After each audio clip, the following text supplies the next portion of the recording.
Welcome back, one and all, to Magus in the Media. This day seems to be a strange day and age that we live in.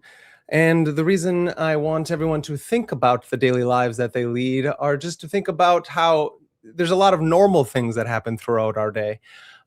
You wake up, you drink coffee, you then go about your morning days. You may go to work or you pick up the kids, drop them off at school, run errands. And yet, see, that's like on the concrete day-to-day level. And yet there's still these other things going on all around us that seem to be trying to pull us out of our everyday and day needs, and seeing them maybe getting met and or not. And it seems strange because it's getting directed to us at all times, whether we like it or not. If you own a cell phone, if you own a smartphone, if you have a computer, if you're continually listening to the day-to-day news, it seems to ruffle some feathers. And there are a few allegories and there are a few stories and ways to witness this day and age, this strange time where words seem to not mean exactly what we think they mean. We, in our deep heart of hearts, understand that these words actually do have concrete meaning, even though they get kind of stretched and pulled as aliens. AI again, it seems to be all over everything. There's a war amongst us. Is it a war against countries, or is it a war against off-world beings, or it is a war with ourselves? And to help us unpack these strange day-to-day, everything that is going on, she who can hopefully read the stars a little better than I to help guide us on our path of intuition, the great Kaiva Rose. Thank you for joining us on this fine evening, Kaiva. How are you? So, thank you. I'm doing wonderful. I appreciate you having me on. Yeah, of course. We all love having you on. Help give us a little levity to a dastardly situation, and you can be really hard hitting at times. It's a fresh perspective that we're trying to bring our lovely audience in these strange days. It's funny, we were sitting down with people, friends of ours, talking about just the weirdness of our day to day, and it seems that there was one continual message amongst everyone, and it was levels of exhaustion of all the crazy information that we're all reaching, and that nobody seems to care because there's nothing happening. Does that you know what I'm talking about from last night? Yeah, definitely. I think that's where it, for me personally, just keeps going back to like the Neptune and Aries. Like Neptune is this illusion, this fantasy of like what's happening, and it's not always truth, right? And so I think a lot of what we're seeing happening is like there's a lot of dust in the air. There's a lot of, it's like we're in like Dune right now, right? Like they're all the sand, and we're like a sandstorm right now, essentially. Because even when we think of Neptune, we do think of hurricanes and like earthquakes and all of those things. So why not dust storms as well?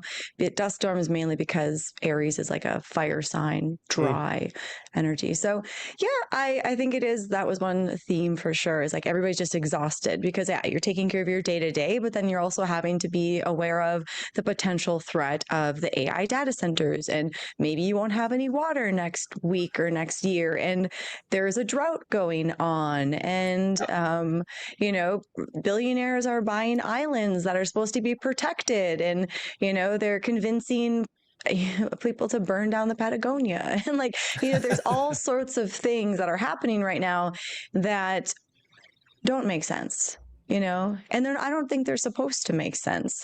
I think some of it is probably illusion, the Neptunian stuff, but I definitely also think some of it is Saturn as well, where it's just this like a blockage, something that needs to be acknowledged, something that's been heavy in our collective for a long time, and now it's time to reclaim our freedom from that thing. And so in that time of reclaiming freedom, it's like, well, yeah, it's exhausting because you're like, holy shit, right? It's like there's so much to do. Like when I was making my garden, we had to like do the sod and like do the whole thing, get the sod up, and then do the measurements and everything like that. And it's a lot of work. And I think that's work isn't easy, but that's all we have to do is do the work so that we can have the life we want, and we can free ourselves from the system that's trying to keep us captive, because the people at the helm are not really intelligent. You know what I mean? Like Yeah, yeah, they're yeah. And kind you of like you some mean of the that like least intelligent people. yeah, and you're meaning the helm of like our country. Hmm. Yeah, or like Yeah. even the people who are influencing the country, right? Well, really, just like when I say the helm, they're the ones that are making the things happen, whether it's because they have billions of dollars or they have done horrible acts that have given them the power that they need to make these things happen. Yeah. I mean, Yeah. those are the people that are I mean, we're still at the helm, but like they're at, the front of the ship. They're Yeah, actually yeah, at the yeah. wheel. Yeah, the octopus of control, the Hmm. ever tentacled fingers of the like the Leviathan or the chthonic strangeness that's continuing trying to infest our Hmm. minds, right? Yeah, because how much can you make things move in your personal reality? Like my scope of being able to move things isn't so big, right? I mean, maybe people who have like 3 million followers, their scope of being able to move things is quite big.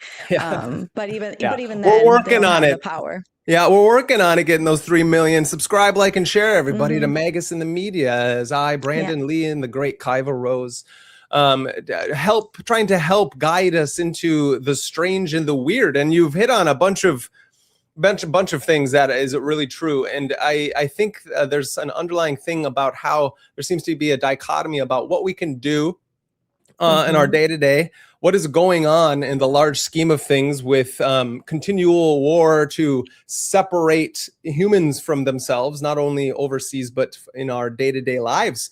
And the why I always want to kind of term it this dark republic is because of the Republic by Plato is trying to do is it's trying to set a framework for the allegory of philosophizing, as well as the understanding of the harmony of the soul and how its outward extension is reflected upon the state as we know it, that the republic or the regime, because the republic actually translates to regime. And so it's a fascinating dialectic of like, how do we feel as humans and how do we feel as a state? And if the state is sick and we're seeing all these crazy things, then we're sick, and we can feel that everyone is sick. And you got some really nice happy birthday, Kaiva. Which Thank is you. Hmm. yeah. So thank you, Tara, that's very nice of you. So it's and hey, chat, everybody out there. Hey, thank you in this great day of Mars to all, Felix, and thank you everyone for joining us on this fine show. I like to think of it as things that you and I kind of see day to day and we like chat about, and then it's that we're working on in our solo work individually, with ideas of mythology and how do stories take on our lives, and then the astrology stuff that you focus on. But it's interesting is we're both focusing on something very similar, and then taking on them in our own paths and then coming back, because for me, even though I'm not as well learned in astrology, it affects me at all times of all days. And it's the same thing with stories and mythologies with yourself. And so it's like we're trying to view reality and our placement in it from a way that hopefully can harmonize, obviously, in our household, but then when we're talking to others in this wonderful communal way through these channels as well. And then when we're out and about with our friends, we can kind of have a good harmony of what are the ways to be a calm soul at the same time as speak about heavy topics. You know what I mean when you know what I mean when I'm saying that? Yeah, definitely. I mean, I think it's important to also have like reassurance from other people. That's why it's nice to hear from other people and like have those conversations, because sometimes you just feel the heaviness. Like if you're a really sensitive person, you can feel the energy of the world. And if you don't have like a practice, or if you haven't done your practice yet that Yeah. day, like it can feel like you have all this emotion and energy and anxiety that you have to work through. And sometimes it's just nice to talk to somebody who's also like, oh my gosh, I'm so exhausted. There's so much going on in the world, because it helps remind you like, okay, good. It's not just me. I thought there was more happening here, right? But I think it's also too like we're all kind of over it all at the same time. Yeah. You know what I mean? Like there's a level of I think the quieting of the voices that are actually doing something. They want us to think that the scientists who are actually good, or the politicians who are actually doing good things, like they want us to think that those people don't exist. And I think that's Yeah. where it does get to be very confusing as an individual who is not a scientist or a politician, understanding my part in the matter, right? Because I feel like, well, shit, am I supposed to run for like a political office? Well, I don't want to Right. like put myself in that position because I would be very paranoid if I was like a politician that I'd be like saying something and I'd be in trouble and this whole weird thing. But, so it's like, but knowing that there are politicians and scientists and like environmentalists and all these people actually making a stand, even though they're not making the news.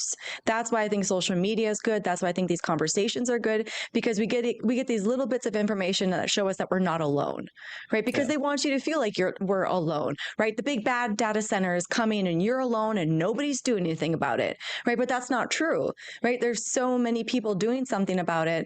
And I think that's where we have to remember that as hard as the That's situation true. gets, Yeah. get connected to your local community. You don't have to do anything necessarily like to do any studies or whatever. Like go connect with the people that are doing that and creating the framework, and then jump on board. Because yeah, I think that's been the hardest thing for me, is like feeling like it's all on your shoulders. It's like when you're a child and there's like a argument in the household, and all of a Yeah. sudden it's like it feels like everything is on your shoulders to make the household peaceful again, right? And then it's like it's actually not, right? Like everybody is part of this situation. So yeah, that's just Yeah. kind of my take, is to remember like there are people actually doing things. And that's not saying we're taking a back seat and we're ignoring the problem. It's just saying that we recognize that there's scientists, politicians, and people who are playing that role, and we can still stand up and participate in a way that we can, that is our soul's journey. Yeah, I completely agree. It's about giving awareness and intention to those things that seem to give you meaning. Mm-hmm. She said that it was a wonderful comment from Tara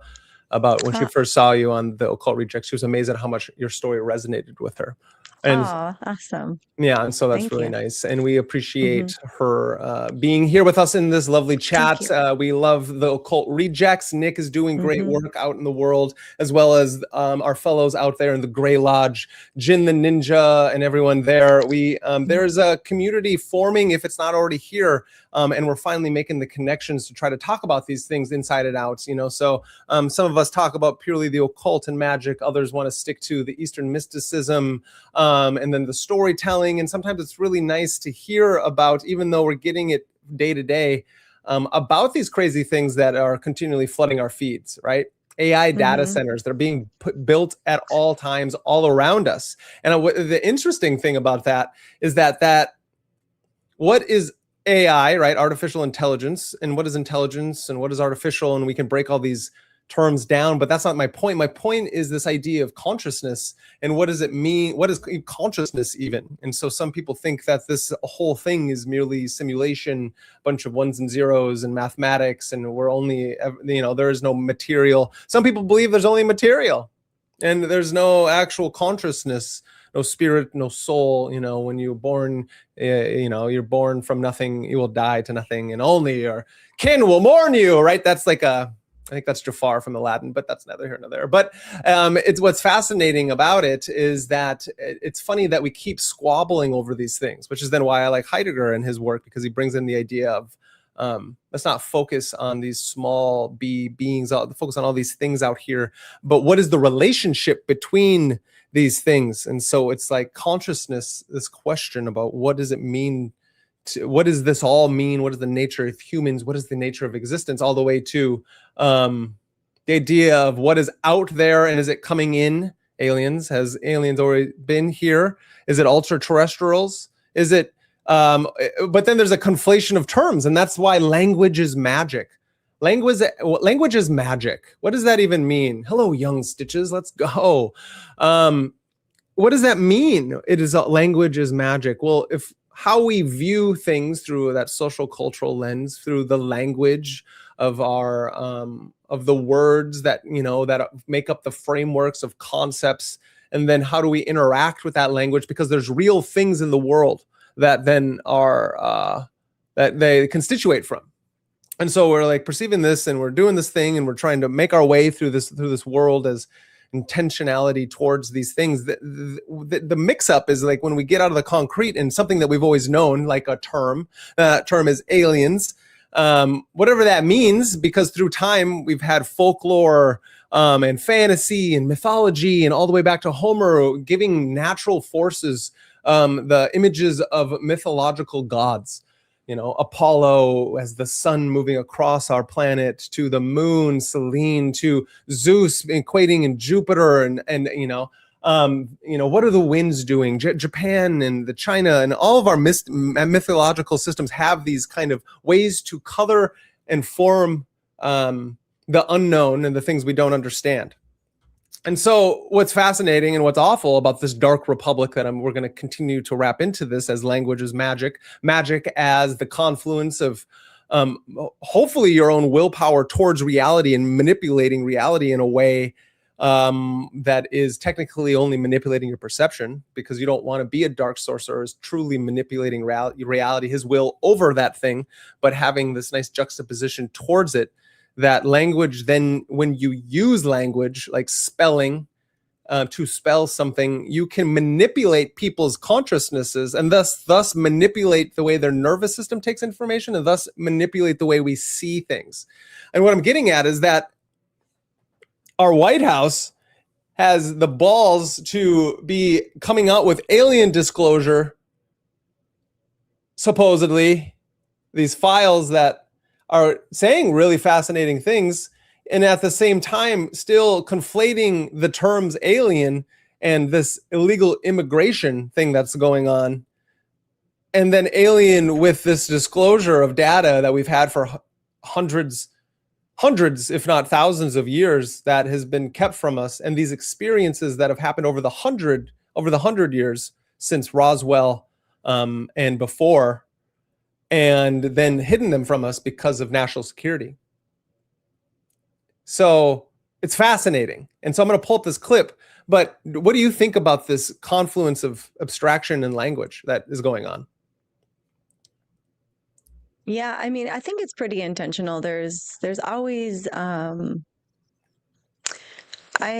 it's hard to say, like, is there like a game plan, right? Is there like some master plan that they work by, right? Because I just even heard that the 9/11, like the emergency call 9/11 was created in like 1968 or something like that, which was 33 years from 9/11. And like the person who created the 9/11 thing was a Rockefeller or something like that. And so it's just like all, this weird connection of like, then you have like the 9/11 trade towers, or there was something connected with the trade towers were built in 1968. That's what it was. 1968, the trade towers were built. 9/11, the code for the emergency call was also created at that time. And then 33 years later, 9/11 happened. And so it's like, is that just a coincidence, or are these like master plans? It's hard to know the difference sometimes, because I do believe in divine timing. But sometimes the repetition of things are quite strange. And so, like, what do I think about the use strange. of I just looked it up. It's the chilling historical coincidence. The most widely noted oddity is that the date of the worst terrorist attack on U.S. soil, September 11th, 2001, shares its name with American Universal Emergency Dialing Code 911, right? 9/11. And in the 1960s, AT&T chose 911 because it's met two highly specific needs. It was fast and it was unique. So that's pretty fascinating. Yeah, and then I think like the trade towers were built at that same time or something like that. But so that idea of like is it all just random coding? Is it all just random coding? I don't know, because when you think about it, in order to like really influence the material world, you do need repetition, right? That's why we do a daily practice. We do a daily practice so that we have the ability to break through our karmic struggles and like clear away or just really create new karma. So clear away the bad karma by creating new karmic causes with other things. And so it is interesting in that way. So yeah, are they intentionally using this word alien and then reverting it or changing it as like a magical, word in the word? I think so. I think so. I mean, it makes sense. It's hard to not say, but we can go down the pathway of like, oh yeah, sure, it's just a coincidence, but then everything would just have to be a coincidence. And sometimes there are, like, some things are just, I don't think we have to go down every rabbit hole of, like, geometry or what's it called again? With the numbers. Oh, gematria. Yeah, gematria. Gematria, yeah. Yeah. Like Yeah. sometimes I get like when they go backwards and forwards with the words and the numbers, that's when I get a little like, okay, well, you had to go backwards to get that number, then forwards and then back around. Like, so I don't think we have to do it to everything, but like, yes, aliens, the change of the word, I think it makes sense. Yeah, for sure. And then even with gematria, right? If people don't know, gematria is a way to use the Hebrew language in Kabbalah and the systems of Judeo-mysticism, to be able to, each Hebrew letter is also a number. And then so if you spell something out, that equals a number, and that number also equals certain things. And you're finding correspondences and accordances to the fabric. And same thing we're talking about, the fabric of nature itself, which is why the Hebrew structure is so brilliant and fascinating. However, if we've all watched Pi, have you watched Pi, the movie? You remember the movie? Yeah. What's fascinating about that is what is important about gematria is always left out, is that it is meant for you to go God mad. It will drive. So in Pi, the movie, the guy was driven insane. He had to break free to see that helped him, like, so to speak, allegorically metaphorically break free from the matrix or from the system, so he could have the witness of God or the divinity, because he's seeing the fabric of the existence of all things in the numbers, And then it reminds us of the movie 23 by Jim Carrey, right? Where he's seeing all these coincidences. And then go back to Coincidence Control Center, all of you Robert Anton Wilson fans out there, that's what he wrote about all the time in his in the Illuminatus trilogy, as well as the Cosmic Trigger series, is that this idea that there's the Coincidence Control Center, right? So if these are the kind of connections I want to help start making out in the world, is that, and with people, and especially the people in the occult community, the esoteric community, it's almost as if we want to leave out all the brilliant prophets, the prophetic brilliance of science fiction writers, and individuals who have moved us through the last 100 years, from the 1960s onwards, from the 1940s, the early 1900s onwards. And I'm not talking about like the Golden Dawn or Crowley or any of these people like that. But what I'm talking about is Philip K. Dick. And you know what I mean? Like Robert Anton Wilson, these people who were trying to help us understand what Carl Jung talks about with synchronicity. And so these synchronicities, once you're tapping into the fabric of magic, and it doesn't mean you have to be doing it through the prescribed way, but just by going God mad in your own way. That's kind of one of the, you know what I mean? That's kind of one of the ideas, is that when you start having these experiences and putting the patterns together, more of them are going to pop up.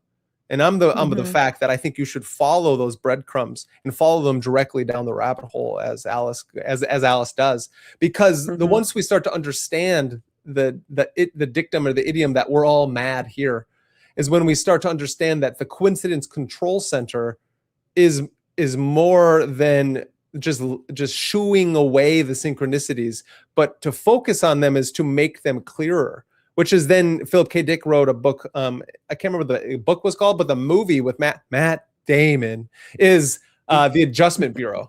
And so in The Adjustment Bureau, the whole idea is that this guy finally sees these people who are the timekeepers, who are making adjustments to reality when people are starting to. It's kind of the same thing as the movie we watched, Dark City. It's very similar. But one of the characters. It wasn't supposed to run into this woman. It's kind of a love story, blah, blah, blah. That's what they made it into. It wasn't like that for Philip K. Dick, but he was starting to witness the behind the scenes to reality itself and the everything day to day. And almost that's like a callback to this pandemonic, this seeing magic everywhere, the David Beth pandemonic, or just the idea of when you go God mad, when you cross the abyss and you're united with your holy guardian angel. I know those are two different things, but the idea is that you are then able to kind of witness God in all things. And I think there's many ways our nervous system helps us understand that type of embodied concept, if that makes sense. Yeah, I mean, I think it's definitely like when you're fully in your practice, when you're fully in that state of just trust, like trust yourself is huge. I've been in a few states of that where, like, when I was super young and I had done like a bunch of mushrooms and all this kind of stuff, like I was able to just like be in this state of just like, I know exactly what I'm doing, like, and I didn't question many things and I had many opportunities and great things happen. And then the other time when I was like chanting like 5 hours a day and I was celibate and I don't drink, I don't smoke. I was just like 100% at the temple doing my thing. And I could just like, I could flow, and I could just like, when I needed to leave the house, I would never, like, I was very isolated at times, even though I lived in LA. I like to isolate from time to time, and I would just like rarely go out and do things. But when I left the house, I would see everybody I needed to see. It was like multiple people Mm. randomly all over the place. And so it's like, I think when we can get in that state of just fully knowing that the most important thing you need to do is actually your practice, because you have to get in that space of just 100% trust.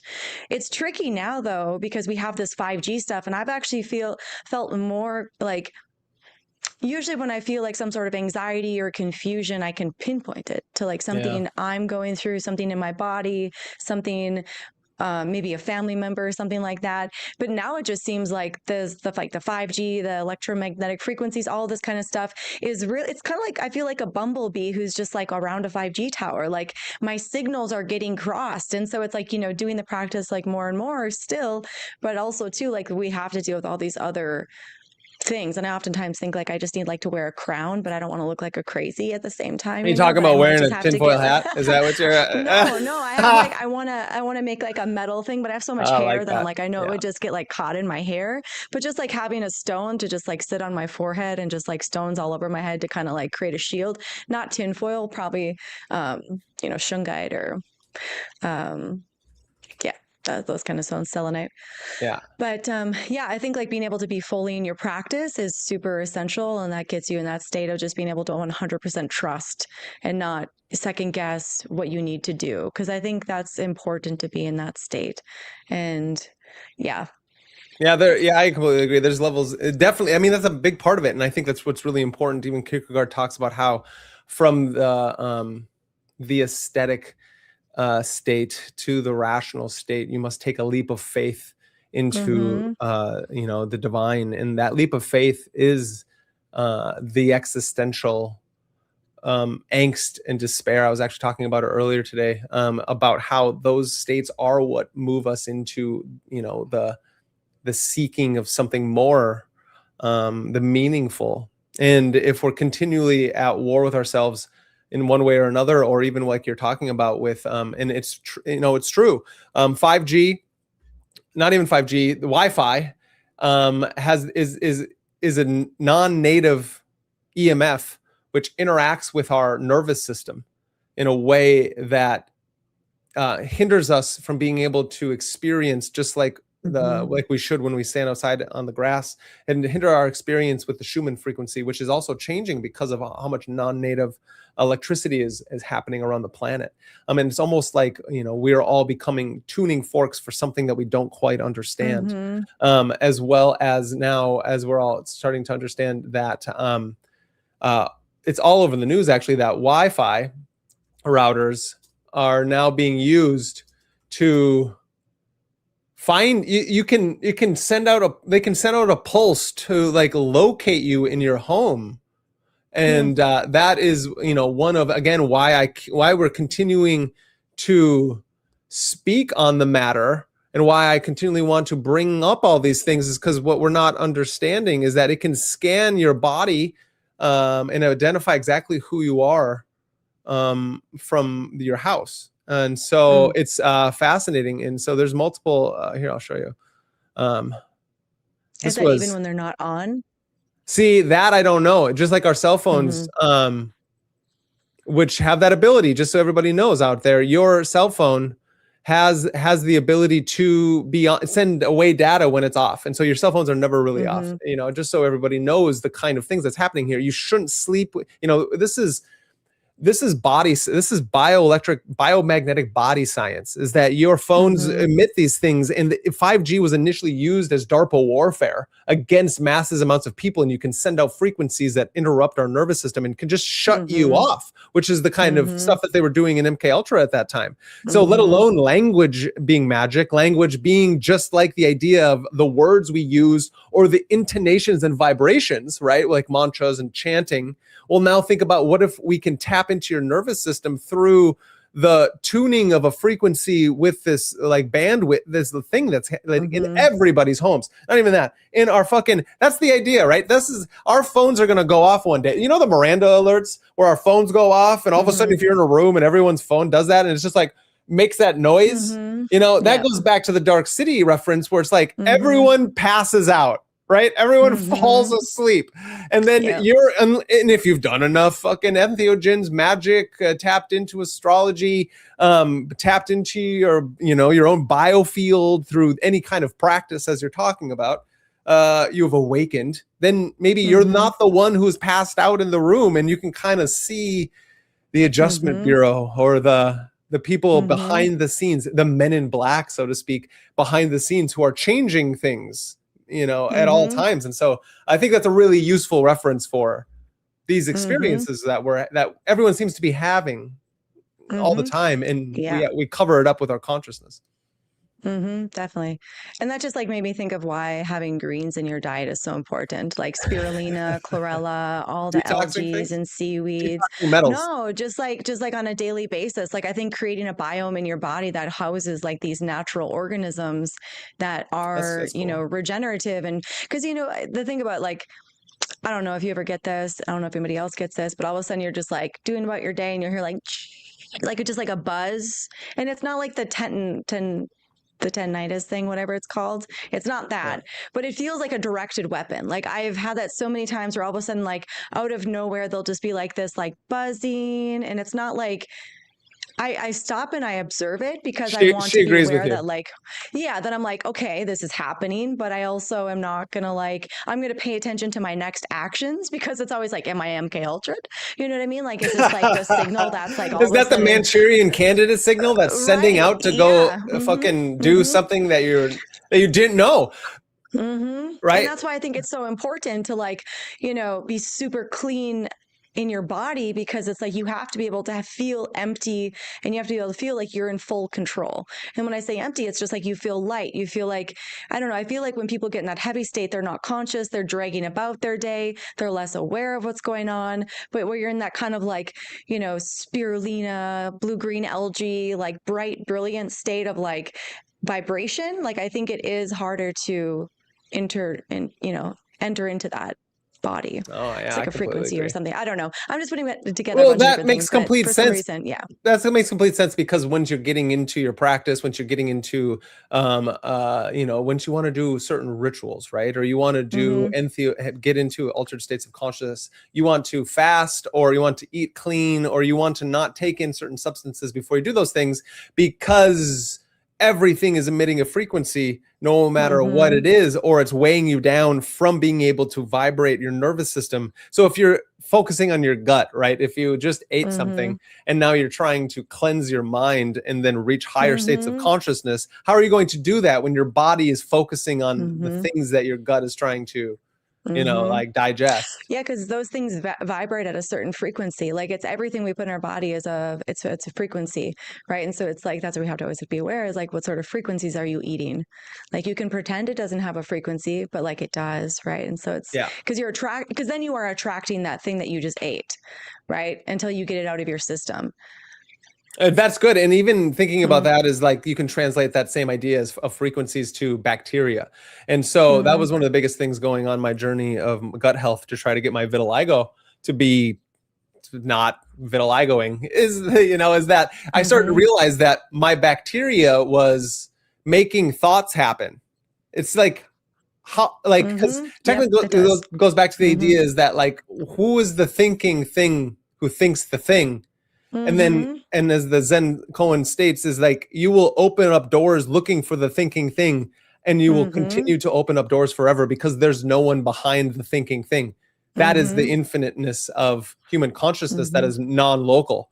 And so all the thinking things pop up when you're tapping into a lot of mystical states, and then all of a sudden these stories are playing out. Or the negative, the inverted, is that now you only crave and like your lower desires because all you eat is sugar and ingest like terrible substances, and as well as with your vision. And then all of a sudden you don't realize, but you've started to tune not only your own frequency of the nervous system, but even this is what people don't realize, the peptides that are being produced by the hypothalamus in your neurophysiobiological self.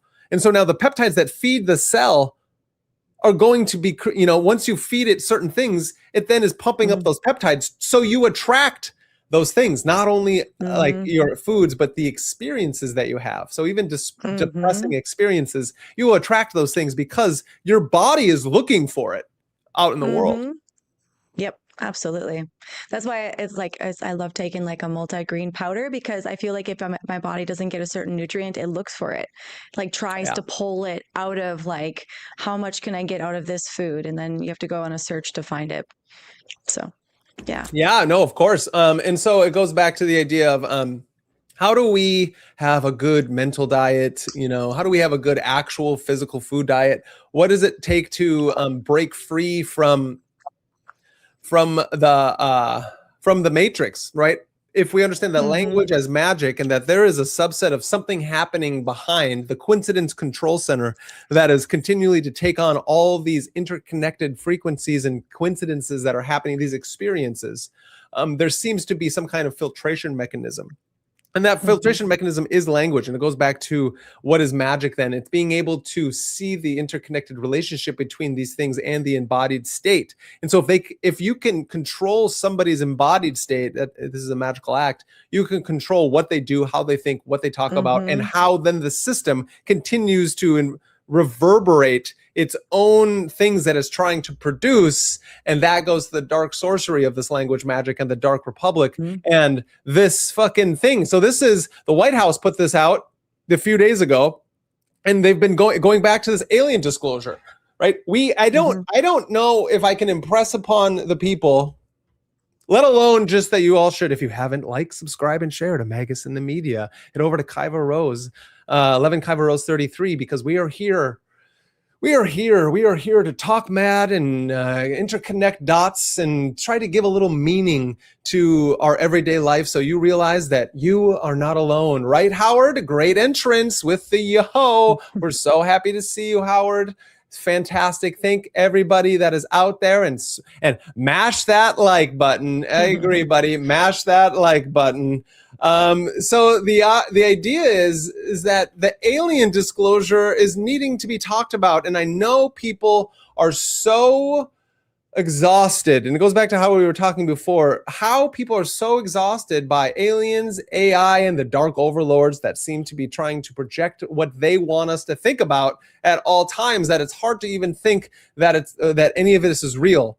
But the idea is that a frog in a boiling pot will all of a sudden it'll just boil. It doesn't even know it's there, because it's like slowly simmering until it, that we're the frog in the pot that's slowly Mm-hmm. simmering, until all of a sudden the frog is souffled into a soup, and we don't know how to then like reinvigorate our soup frog life to be able to get out into the pond again and reach some kind of Buddha enlightenment. And that's the idea, is that if they Mm-hmm. continue to try to hide the actual ultra-terrestrial aliens that they say that are out there, this extraterrestrial, extra-dimensional, the us that is in the future coming back to us, the gods that are outside of time that are actually, like whatever it is that emanates from the one outwardly and takes on humanoid form. I don't know. We don't know. I've experienced DMT elves and the like, and we've all had dreams that seem to be a little more than just dreams, or broken free one way or another and witnessed Sasquatch running through the groves as it disappears in portals,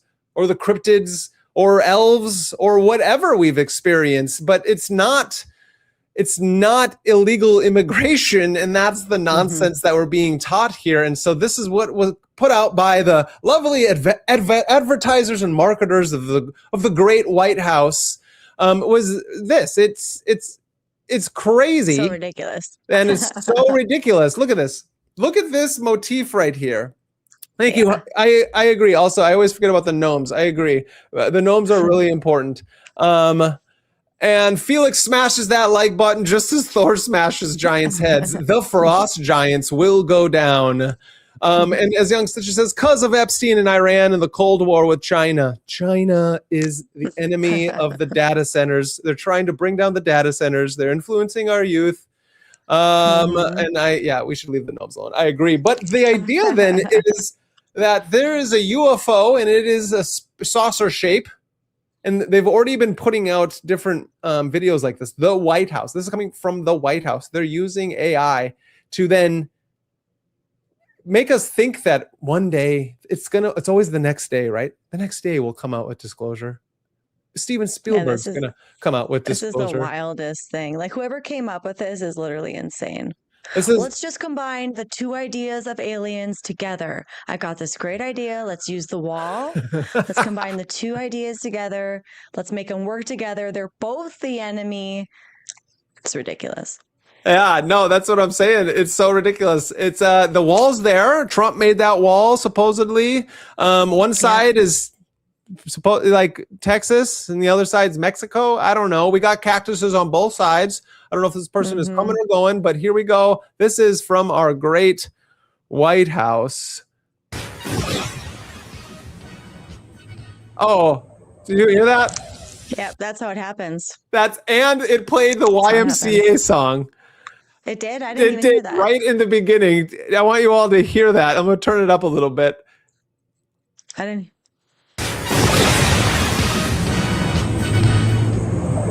just heard some weird noise thing. In the beginning, it plays. Yeah, it did. It played it starts and it's supposed to go into the yo man.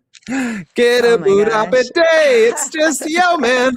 We call it YMCA. It's just yo man. Isn't that crazy that that's like his theme song? Like, if there's like, I don't know, that's like very apocalyptic for sure. Like, everybody's in despair and like that, just that song is playing.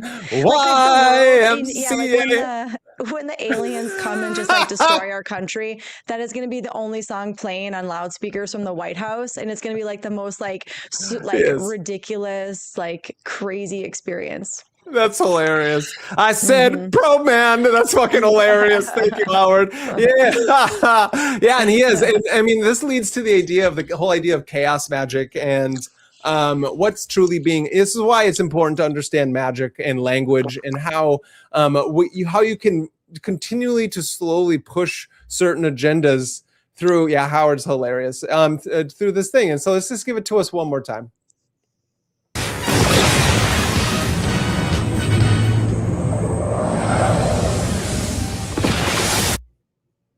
President Donald J. Trump. Look at that.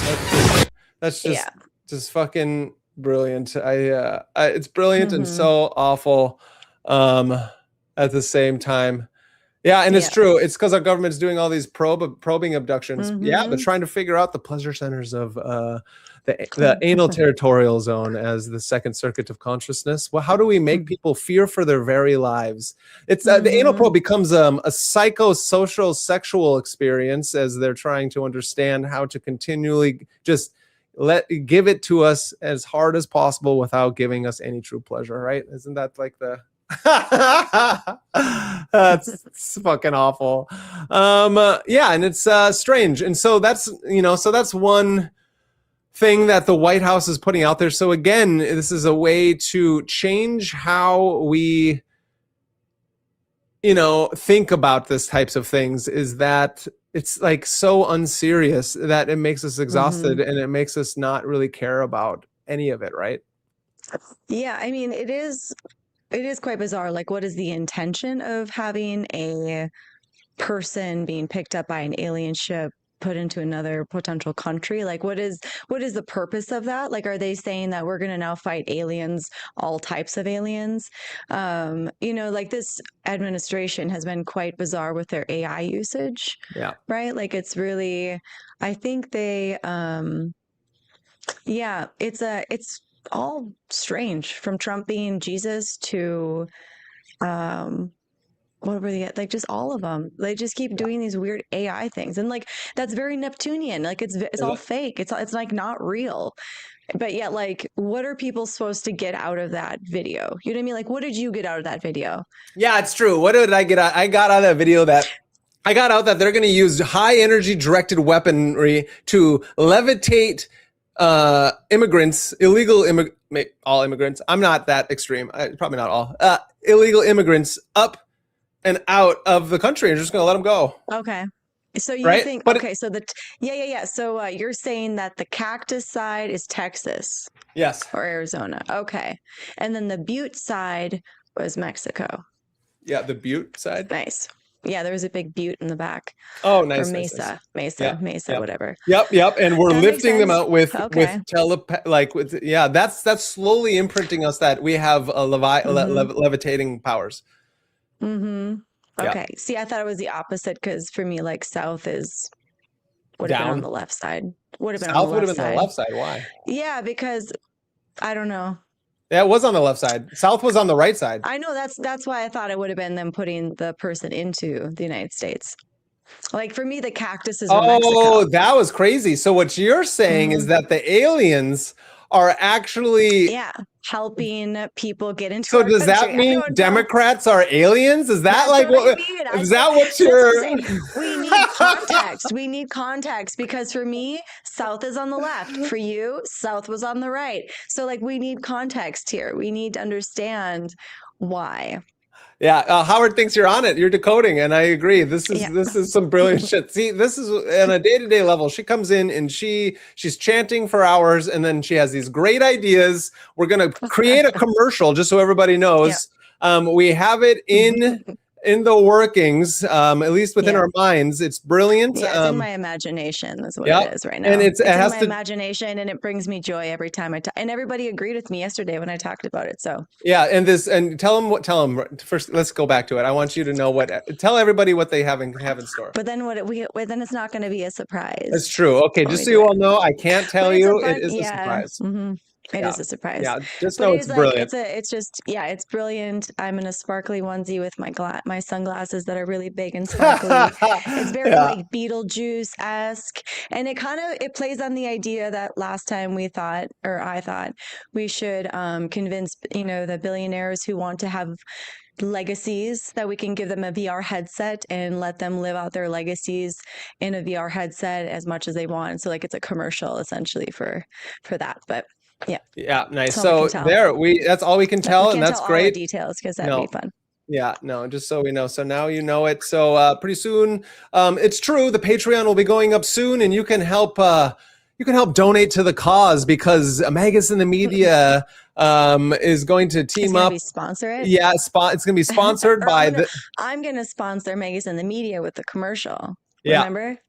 Yeah, I'm going to be your first sponsor. She's going to be our first sponsor. Yep. It's a nonprofit. So we actually, it's not a nonprofit because we're not going to make it's definitely not a nonprofit because let's be honest, billionaires, they want the real deal. I don't think they would trust us if it was a nonprofit. It's true. So what we're doing is it's just so everybody knows, in Total Recall, but Philip K. Dick novel, which was made into an Arnold Schwarzenegger movie, is the idea is that the elite. So this is an inverted Total Recall. So instead of the elite shipping off normies, normgroiders, right? Us people who they think are plebes, which really were the aristocracy, the bloodline that they've been looking for.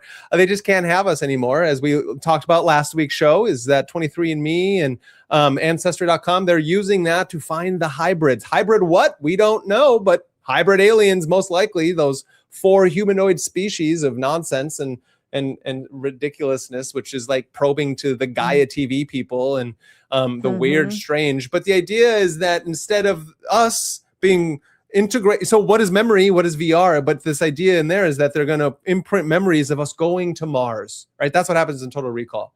And when we're at Mars, we're secret agents going on some crazy mission.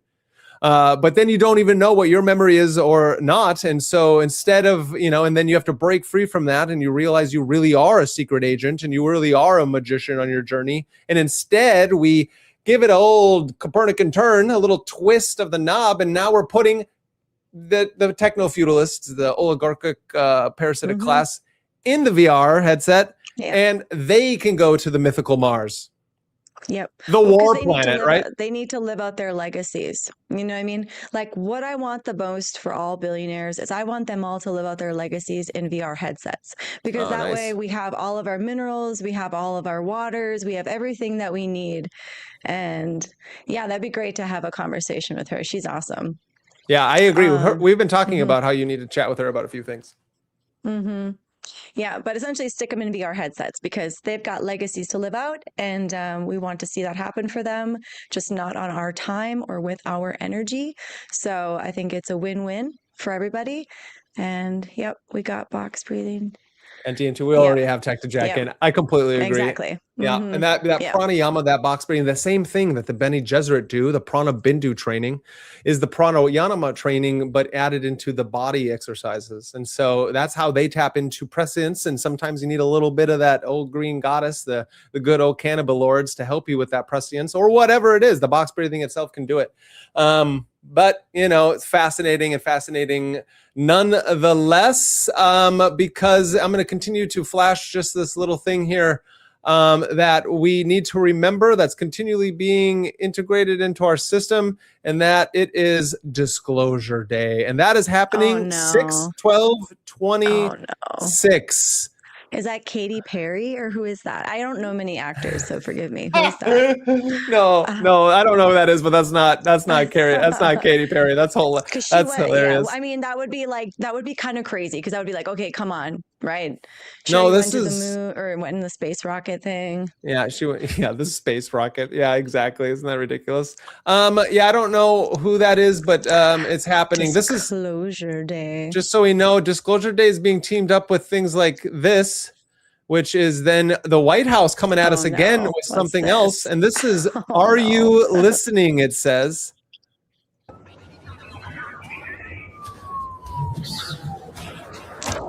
We can't hear the words. What did they say? They didn't say anything. It was gibberish.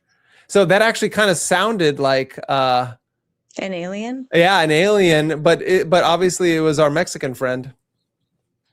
You know what we need to do? We need to figure out like how to get on the aliens' wavelength, you know what I mean? And like get them on our side, right? Because let's be honest, like we are way better. Well, okay, this is that idea then. We are way better companions than those people are. You know, if we think about like track record, right? Just saying. Well, the aliens. That goes back to what we were talking about, interesting enough, a little bit ago, about frequency. Is that I think disclosure is something where we tap in to our own Buddha nature, or our own level of awakening as we travel the path of the mystic and the magician. I think this isn't new, people. I just want everybody to understand, as they're listening to this and they're continuing to tap into everything that we're talking about, is that why do we have stories, and why do they fascinate us so much? Why is the science fiction and the fantasy and these mythologies and the modern myths, why are they always trying to help us try to understand the unknown?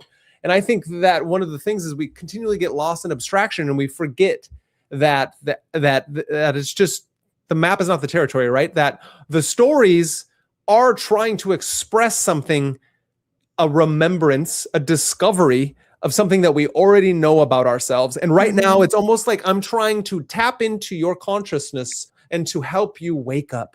Wake up, Link. Wake up, Neo. Right? Travel down the rabbit hole. You need to find the diamond in the rough. And we need to understand that this disclosure is something that we all have the ability to do at all times. It has nothing to do with SETI, C16, this fucking Stephen Greer nonsense. It's not about 4 aliens. It's not about 69 aliens, 64, the 144 names of God. Like, these are all ways to disclose certain levels of consciousness as you meet yourself backwards and forwards to the one. And I do think that there are also embodied these other beings that are around. I think they're all around us all at all times. And so it's not something that just arrived here now, or is just going to show up at our doorstep. They're not going to just parade out on the White House lawn. And if they do, I would be wary. You know what I mean? It's like, yeah, I don't know. I always go to the point, like, I just feel like we all have some alien DNA in us. That's what I'm saying. Like, I have a hard time believing that all of us aren't just like, I mean, let's be honest, like all the like skeletons that they find that are like 10,000 years old, or all the different hominins, right? The sapiens, like all the different Homo erectus, all the different ones that have existed throughout time, like how, and all the desolate civilizations that exist. Like, I have a hard time understanding why everybody has to be the same DNA or the same makeup or the same anything, right? Like, I think, there's certain qualities that we all have that are different than what other people have, Yeah, no, my perspective. No, I completely agree with that. Here, I want to show something that Tara Tara. I never actually know how to pronounce it. Tara, but she's great. She's and we appreciate her in the chat because she brought up this thing right here. Where is it? Right here. Remember, there's 2 UFO encounters where the UFOs landed at the schools and told the kids, "Hey, tell your parents to get it together." And so I'm going to now pull up. And I remember listening to that. That I could have been a shout out to Greg Carlwood of the Higher Side Chats. Greg, if anybody knows Greg, tell him I want him on. I want to come on and we got to chat. Hopefully we're making that happen through Dr. Heather Lynn. That's what we're hoping for. But the idea is, I heard it, I think it was on his show, where it's in Rwanda. And here it is. I'm going to pull it up. This is great. So what this says is, you're like, because I asked it. So sometimes I ask these things in weird ways, but it says, yes, you're likely thinking of the famous Ariel school incident. So if there were 2, this is one of them, which occurred in 1994 at an elementary school in Rua, Zimbabwe. Sorry, not Rwanda. Rua, Zimbabwe. You can see why I thought Rwanda from quickly skimming that. Yeah, for sure. It says over 60 children claim that 1 or more silver crafts landed near their playground and that small beings approached them and communicated telepathically. The event took place on the morning of September 16th, 1994, while teachers were inside attending a meeting. Approximately 62 students aged 6 to 12 playing outside noticed a silver disc-shaped craft descend and land in a field. The children reported seeing 1 or more small entities, often described as being between 3 to 4 feet tall, with long black hair, large dark eyes, and form-fitting black suits. Wow. Form-fitting black suits. Fucking form-fitting black suits. I love that. And they're bringing the Magick back in the black suits. The communication. Does it say what color what color they were? It's just as long dark eyes, form-fitting. Maybe somewhere deeper in this long thing that we're not going to listen to. We'll go to BBC here in just a second. Several students reported that the beings approached them and telepathically transmitted a warning. The message reportedly focused on the environment, warning humans about destruction of the planet and the negative impacts of technology. Fascinating. The aftermath, when interviewed by investigators, included famed Harvard psychiatrist Dr. John Mack. The children were visibly shaken. Strikingly, when asked to draw what they had seen without consulting one another, their drawings were consistent. That's fascinating. Let's see. Sometimes I just click. Do they have pictures of the drawings? That'd be interesting. I mean, because just sometimes stories get made up, right? We have to make sure. I mean, we can make up crazy stories about desolate areas.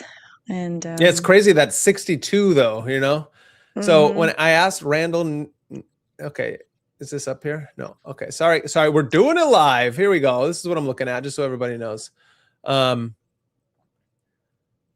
What do we got in the chat currently? You guys doing great? Yeah, Greg's the GOAT. Yeah, Greg's the GOAT. Great. One of our we also back in the day, we've all watched the great Greg Carlwood. Again, shout out to the great Greg Carlwood. Thank you for doing what you do. But what this says is, again, we're talking about strange experiences in our modern day that have been happening for a very long time, in that we've all wanted to think that it hasn't because of a certain model of reality, and that is the materialists' model of reality, or even some of the so like, for instance, I can't stand certain philosophers, certain kind of psychological theories of reality, like panpsychism, for instance, and these different things, because what it does is it becomes all subjectivity. And I think that we lose something very fundamental with our existence, that we are embodied beings living towards the world. We're living we're in the world.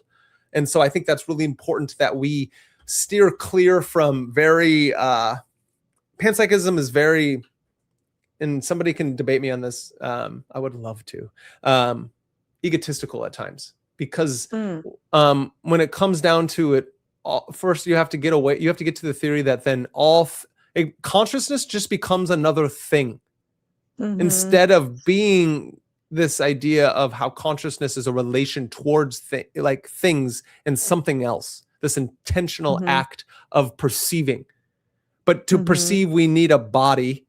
And so all of reality can't just be viewed through the panpsychist's reality tunnel, because we lose. You need a soul. And you need Thank you. Because your soul, it's almost like the consciousness is the information, and then your soul is the projector of that information. Then your body's just your body's technically the, the casing of the projector apparatus thing that does the thing.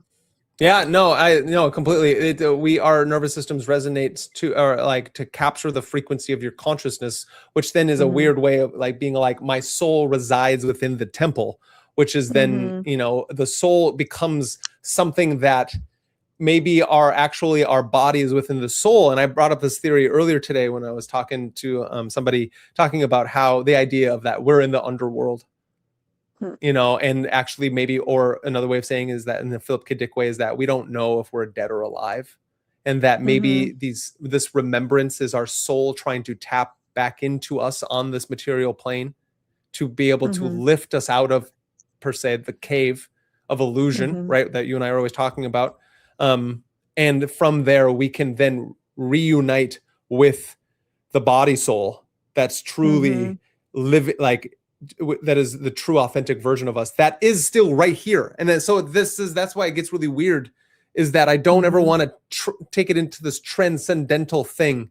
I want to live it right now, because that's the thrownness. That's what it is to be alive, and to actually understand that magic as an intentional way of living in the world is really important, because the events like that we're seeing unfold right now can be better explained through that lens instead of wiped away as just a mere psychological event. And that's my problem with these different understandings of our consciousness as purely psychic phenomena. Yeah. Well, it's interesting because, like, from a Buddhist perspective, like, we're all trying to live in that sort of enlightened, we are trying to become the enlightened state, right? Yeah. But it's interesting because you can be there, but if somebody pulls a string and that string is connected to you, do you move? Do you move? Your string was pulled. It doesn't mean you have to move, but if you move, then you're therefore following somebody who's just moved the string. Therefore, if you move, somebody else moves, maybe 20 other people move. So it's kind of this idea that, like, if we want to be enlightened, so if we want to live in this like transcendental, it's all consciousness reality, that's great. And that is ideal. That's what we want. There's something to that. Means, I do. But that means we have to teach people to stop pulling the string. Right? Because once you give name and form to things, you have started the chain of causation. And you are now linked into that 12 link chain of causation. So you're like linked into that birth, life, and death cycle. And so that's where, like, wiping out ignorance and being aware of, like, okay, well, what am I touching right now? Like, what happens when I pull this string, right? And then, because there's all these temptations, right? It's like, well, we see people making money. Well, I should make money, right? We see people like on social media, right? Like, I should be on social media. Like, because there's these, like, it's like such a bizarre, and that's where it's like, we are so ingrained in it. And that's where it's so important to pause and just like do your practice. But I was thinking, it's kind of crazy. Is like, we live in a, like, not a madhouse, but like a house of like crazy jack-in-the-boxes, right? Like, my mind just like all of a sudden saw all these like crazy jack-in-the-boxes and like laughing clown puppets. Like, that's kind of the reality we live in, right? Like, when you're like consciously walking through this world, it's like you have a bunch of like dolls like doing these noises, and jack-in-the-boxes just like popping off and like crazy, it's like such a bizarre time to just be aware and witness and like see things, because most people are like, oh, it's just, it's just Donald Trump. But for us, we're like, we see like this crazy jack-in-the-box figure with like a bobbing head, right? It's like such a weird experience we have going on right now. And it's great. And then what's so funny is, like, so for instance, we, to go back to that strange walking alien immigrant, the mythical, whatever it was, person that's walking, from us seeing that they're just making light of this whole alien experience that we're trying to understand. I just want everybody to know, X, whatever this thing is can come up with crazy shit. But like, this first comment right here is so funny, because we all know what now the music CDs are like this is exactly what no, this says, if you're listening and you're not watching, it says now that's what I call a distraction from the Epstein files. Oh yeah, you're just saying just so everybody knows out there, and that's fascinating and hilarious because it's like we all know that that's how language works, and that's how we can use humor to help bring levity to a situation that's actually quite dire.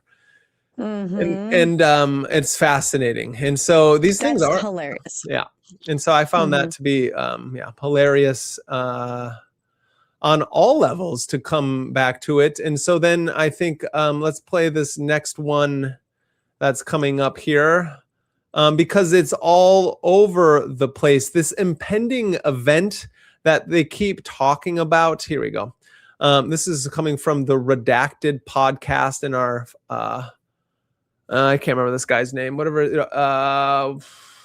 I can't. We'll see him. I can't remember his name. I'd battle him. I'd chat with this guy. So anybody knows who this guy is, bring him on. I did a video with him on Sean Ryan podcast. But the U.S. government made contact with aliens, right? And so it's all over the place. And here we go. That's what I've been told. That at the highest levels, the guys that are read it and briefed on this stuff, it's not just, hey, we have craft, we've got some bodies. We've been in contact. There's contact that's been made. There's a relationship. That's right. So they're talking about, and so this is the Redacted podcast with this gentleman. He has people on here of all stripes and kinds. So somebody, if you know him, bring me on. Let's Redacted and MagusintheMedia would love to do work together.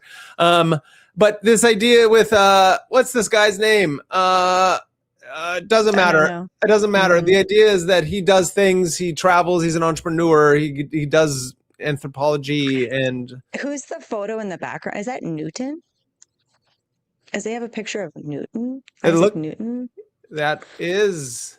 A rando. That's kind of random. I mean, good call. Okay. That is Isaac Newton, the English polymath and mathematician, and one of maybe the last known scientist alchemists. There were probably many others, but that they're talking about that our governments and the governments of the world most likely are in contact with aliens, not even just in contact, they're in conversation. And so whatever that means, which it can mean many, many, many different things, is fascinating. Right. The sourcing that I'm hearing from over the years, a relationship. Exactly right. I need to stop this for a great comment. Thank you. I agree. I bet Newton would have been a Tool fan. I agree. Newton wore the grudge like a crown on negativity. It's he calculated everything and he watched it come back around as Saturn ascended. Thank you. I agree. Treaties, agreements. That's why I'm saying we're so far down the line. We probably have a space fleet that's off planet at this point. So, okay. We probably have a space fleet that's off planet. So either he's talking about our own governments of the world have a kind of Star Trekian space fleet, which I actually think that's exactly what Joseph Farrell is talking about in his work as well. And so I think also that's what, does anybody know out there, Dark Journalist, who I think puts out amazing work. And so if somebody can start spamming him with MagusintheMedia on his every show so he can answer my emails, so him and I can have a great conversation, is that they're talking about that there is Star Wars, right, is real, that there's actually space wars going on at all times right now, and it's been going on for a long time. And so this idea, interesting enough, probably interacts with the Zecharia Sitchin style of ideas, but that if we have a space fleet, most likely off planet, then that goes back to my what Philip K. Dick is getting at all the time with his own writing, is that then maybe this planet is on quarantine, right? I think that was in the Divergent series, but that was on a smaller aspect where the Chicago, everyone thought the world had ended. Chicago is now the last remaining people. And then when you finally get to Allegiant or Insurgent, whichever one, you start to realize that no, there are actually people living for a long time, even though the planet is desolate, that they are but fucking rats in a maze. It's fucking crazy. And so what if we start to consider the idea that we are but being tested on, that is obviously being put through black swan event after black swan event, and that there could be, we could be a quarantine planet. It goes back to my idea of the underworld. And so I just brought the idea, Kaiva, of that this is actually just like the Divergent series. That just like in Divergent, if you remember Chicago and all the people, they have the factions And the divergent ones are the ones who see through the faction nonsense of this dark republic, because of Chicago then has its own class structure just like the republic does. And so that is a great metaphor and allegory, symbolism of these two frameworks, and you see it in the movie. That then, what if that is us? What if we are quarantined? What do you think? Mm-hmm. If we are quarantined, as in like that people are watching us and we are being experimented on to see if they can create God incarnate. Yeah, that is interesting. I think, I've had some crazy psychic readings before. I do exchanges with friends sometimes. And like I had one experience, and she was saying that like apparently there was a bunch of aliens watching me, and like they were using me as like an experiment type of thing, where like apparently they were taking my eggs, and apparently I have children all over the world or all over the universe. And so to like a certain extent, I'm like, okay, that's all right. Like I have babies all over the universe, and I love that idea. Like I love that idea that there's a bunch of little Kaivas. Maybe they got tails, maybe they got wings, maybe they're, like who knows what they look We're like. We're doing it live. This is that's the most ridiculous thing I've ever heard. Like, good. Yeah. Mm-hmm. Nice. Good. Strange. So I was just giving my personal experience. Like, do I think maybe, I don't know, my psychic friend told me so. That's fucking hilarious. That's hilarious. Don't forget Jeffrey Epstein had an egg-shaped penis in a baby farm. So then there's that as well. Well, yeah. He's many baby farms. I think what you're talking about is that then the aliens, you were maybe abducted in your sleep, and that they were like, oh, you're a good human. That goes back to the idea of the Nephilim in the Book of Enoch, and the gods taking the earth women and then creating the Nephilim. So that's fascinating. And it's fascinating how that continues to reverberate. So either she knew about that without knowing it and was then pushing it on you because you're gorgeous and of course, brilliant. And so why not? And why wouldn't these aliens want to create little mermaids? Yeah.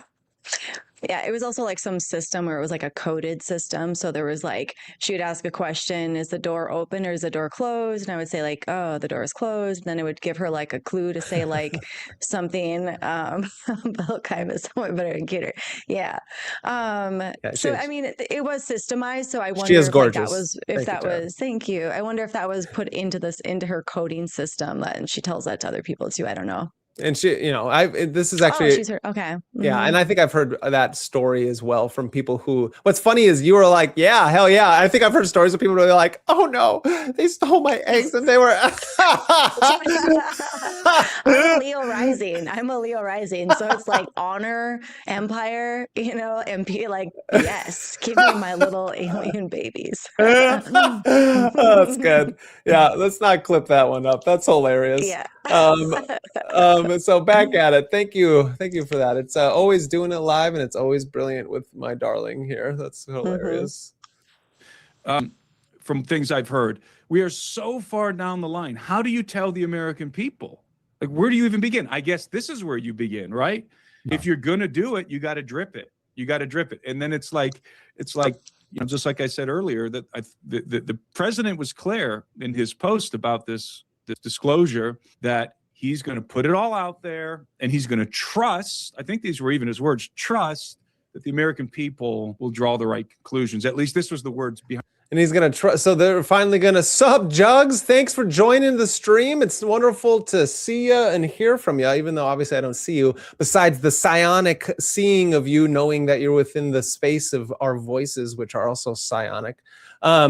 And so that's great. Everyone out there, thank you for listening as we go forth in this strange world, as we're all Alice tumbling down the rabbit hole, or Sora from Kingdom Hearts, waking up to our true destiny of trying to reach the Kingdom of Hearts. And as we are also, Paul Muad'Dib and Dune, and we're trying to, follow the golden path, or whatever it is that stories link. It's time to wake up. and then go on your journey with your fae creature by your side that's guiding you along the way. I think these things are quite important as they happen. Yeah. So question, have we seen any footage? Like, have you seen any footage in the files? Because I'm like, is the drip, he's talking about the drip of the files, like, and Trump is trusting that we'll come to the right conclusion. That's a very interesting use of words. You know what I mean? I will trust that the American people, just like he trusted like his Republican servant politicians were going to follow him to the fire and burn themselves alive. You know what I mean? Like the use of words is quite interesting. I trust because I'm a narcissistic asshole. I trust that these people will come to the right conclusion, but they're stupid if they don't. They have a low IQ if they don't, right? So have you seen any of the files? Yeah, we could pull them up. I don't really care or have the time. Okay, let's look at one of them. All right, like let's see what conclusions we draw. Yeah, right? And it's interesting enough. So we'll finish this and then I'll find some files. Yeah. But the idea is that the slow drip is. I think the slow drip could be even what we witnessed with like Disclosure Soon or that Luna. What's her name? Whatever her name is, the not Mexican woman who's part of the like Paulina Luna, yeah. And then everyone else that's been coming out talking about these things that it's like it's coming soon. It seems to, but it's like QAnon. It's almost like they got better at the QAnon hoax, or they're continually with Epstein now and the alien disclosure. Like instead of going into your occult bookstore and starting to read about the high strangeness, the paranormal, the occulted experiences, the esoteric tapping ins, and how we've witnessed angels, demons.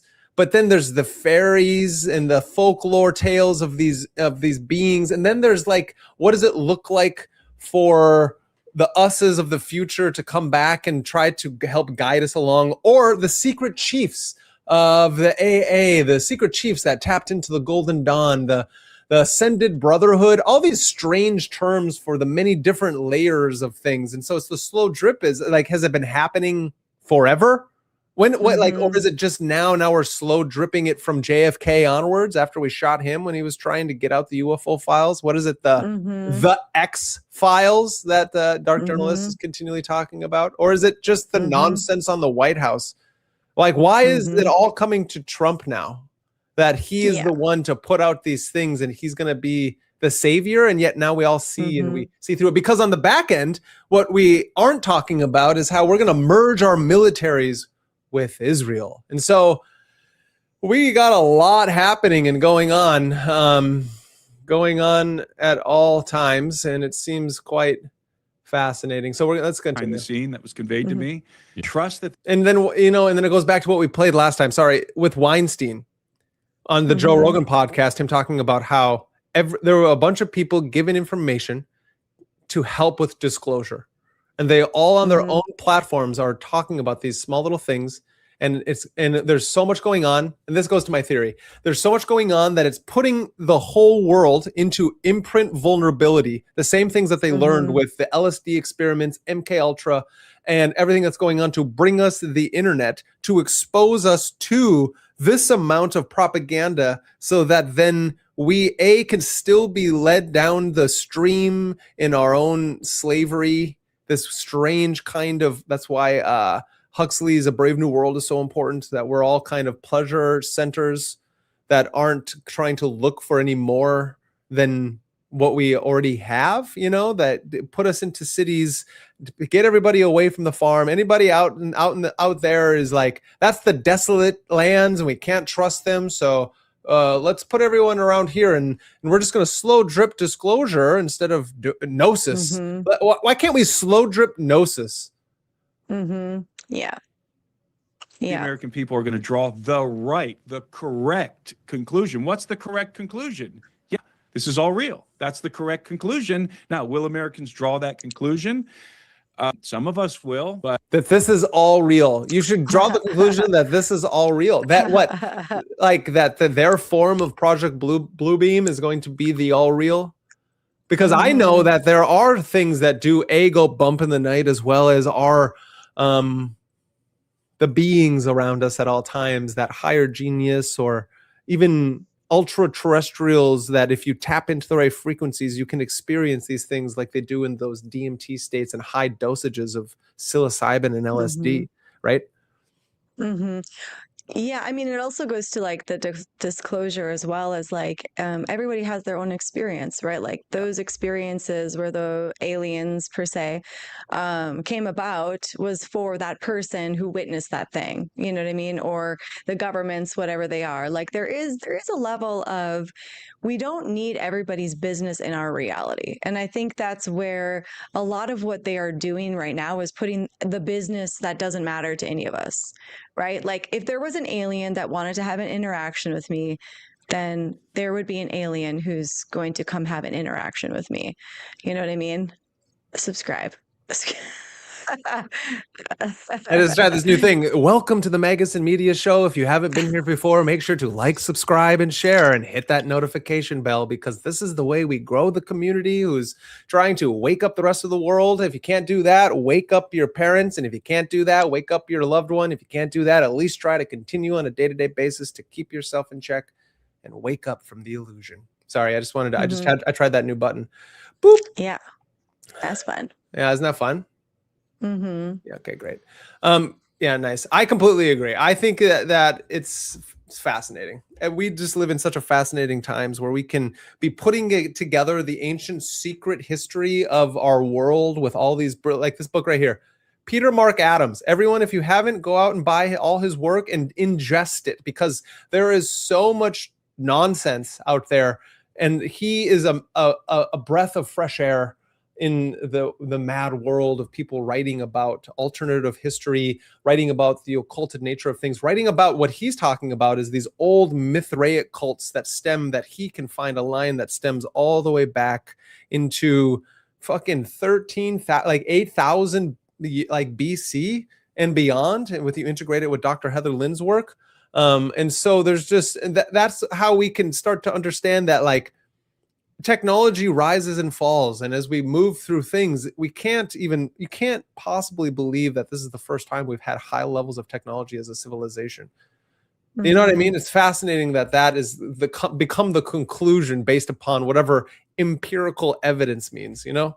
Well, even the fact that they would assume, and this is, I think, a problem with our modern culture, is to assume that we've never had intelligence. Like every single generation that has ever existed has some sort of high intelligence. It's just different. And I think that's, it's just different. And so it's kind of crazy that it's like, oh, people have never been this advanced before. It's like, no, they've never been this detached before.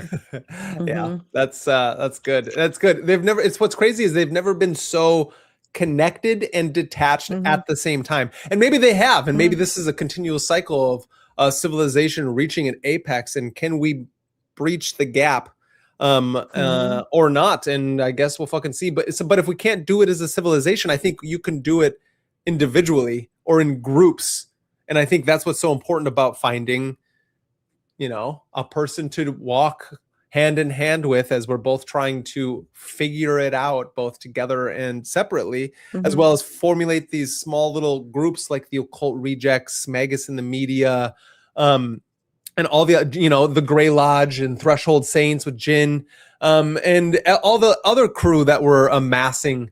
Shout out to all of the rejects out there. I think that it's brilliant, and I think it's really important that we all kind of continue to help us grow in the sea of the CIA and three-letter agencies creating podcasts and beating the algorithmic gods that are out there. And then I agree. And so this is something that's happening. We are approaching the hive mind. And I'm going to play a clip pretty soon. That's Joe Rogan says that's exactly what we should do. Interesting enough, when he was on the American Alchemy podcast, or one of them, I'll play it here in just a little bit. But that's madness and nonsense. And I never, unless I'm merging with the all mind, as in the only one true light, the God beyond gods, where then I can disillusionate myself and then come back. And so that's never. Well, how are we not? That's the question. Is this like this whole idea that like, oh, we're not all connected. We actually are all connected. We already are in it. And you can tell is because when you have like a group of people together, or there's some, it's like there's always a vibe. There's always like people who see the same as you, right? And that maybe that's called the hive mind. But I mean, I don't know, just it adds to that level of like, oh, we need to get connected. It's like, well, we already are connected. Like, we don't need the hive mind because, you know, the hive has a purpose, and that's to build and make honey for the queen, right? So it's like, if we're going to be a hive, like, what's the intention, right? If we're going to use the terminology of a creature that is super amazing, I love bees, but like that spends their entire life making honey and creating a reality for language is magic. That's really important. And understanding that. And then, you know, what people don't understand is that once you start not being able to make honey for the queen, they fucking Running Man your ass and they kick you out of the hive. And then it takes 10 days, which is probably a lifetime for a bee to fucking die. And so, you know, it's fascinating enough where we don't want to do that. And yeah, the hive makes the honey. The honey is so sweet, but they don't like, it's not, I don't think it's as sweet to them as we want to think it is. And so, you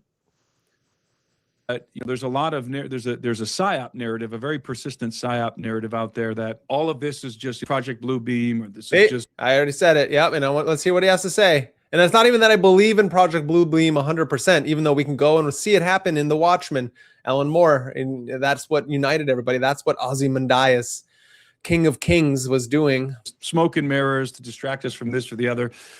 And yes, the narrative can be conveniently used for whatever, right? Yeah, it can conveniently be used for whatever. Yeah. I mean, who is he talking to, honestly? Like, his eyes are down. I get it. Maybe his camera's above his computer, but like, if you can't show me your eyes, how can I trust you? You know what I mean? Yeah, no, I completely agree. Oh, this could be a good one. What's driving disclosure? Here we go. Let's pull this one up.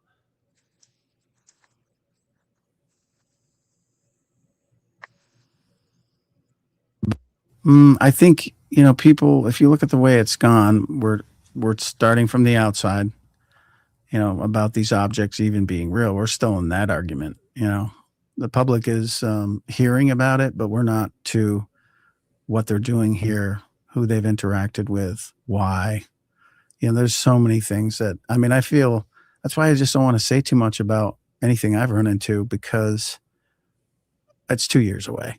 It's 2 years away. I've been actually told that.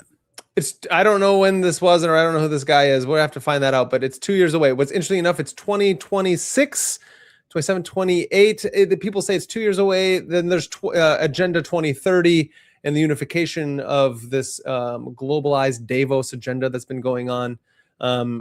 Maybe the integration of how Palantir and with Oracle, I think actually some say is even more powerful than Palantir with the kind of data centers that they have. But those are integrated. And so these are just two different terms, the Oracle and the all watching. And Palantir, what, like, can we stop for a second and just see what these two words are doing? Language is magic. The Oracle, the all seeing eye. And Palantir. When I think of Oracle, I just think there's like a computer program, or there's like a thing, there's like an orb floating somewhere, and it's like a bunch of like auras, like it's a bunch of colors, and it like talks to these people, and it's like, you need to find blah blah blah. You know, it's like this orb thing. You know what I mean? Like, that's what I imagine when I hear like Oracle. I bet they have some sort of like AI Oracle thing that like talks to them and tells them what to do. Like, I wouldn't doubt it. That's like what I see. Do you see that? No, I like that. I like that idea. Yeah, I do. I think that it maybe what's interesting enough is we don't know if the same phone technology that we're using that is also tapping into some kind of psychopathy. You know, and I think that, were we listening to that? Was that something that you and I were listening to, or was I listening to that today?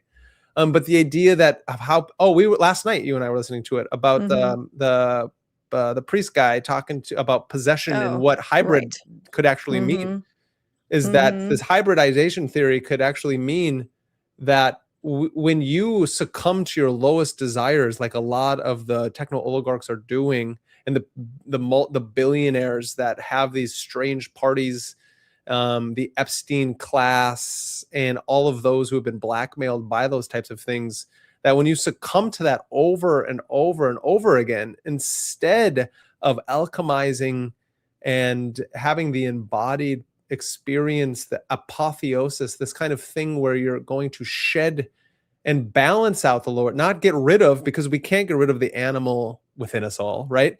And I think it's really important because it protects us, it helps proliferate the population. But if we give it too much, it will take over. And that's what the rational mind, the reason, and then it's protected by that courageousness that makes it so we can actually be the hero on our journey.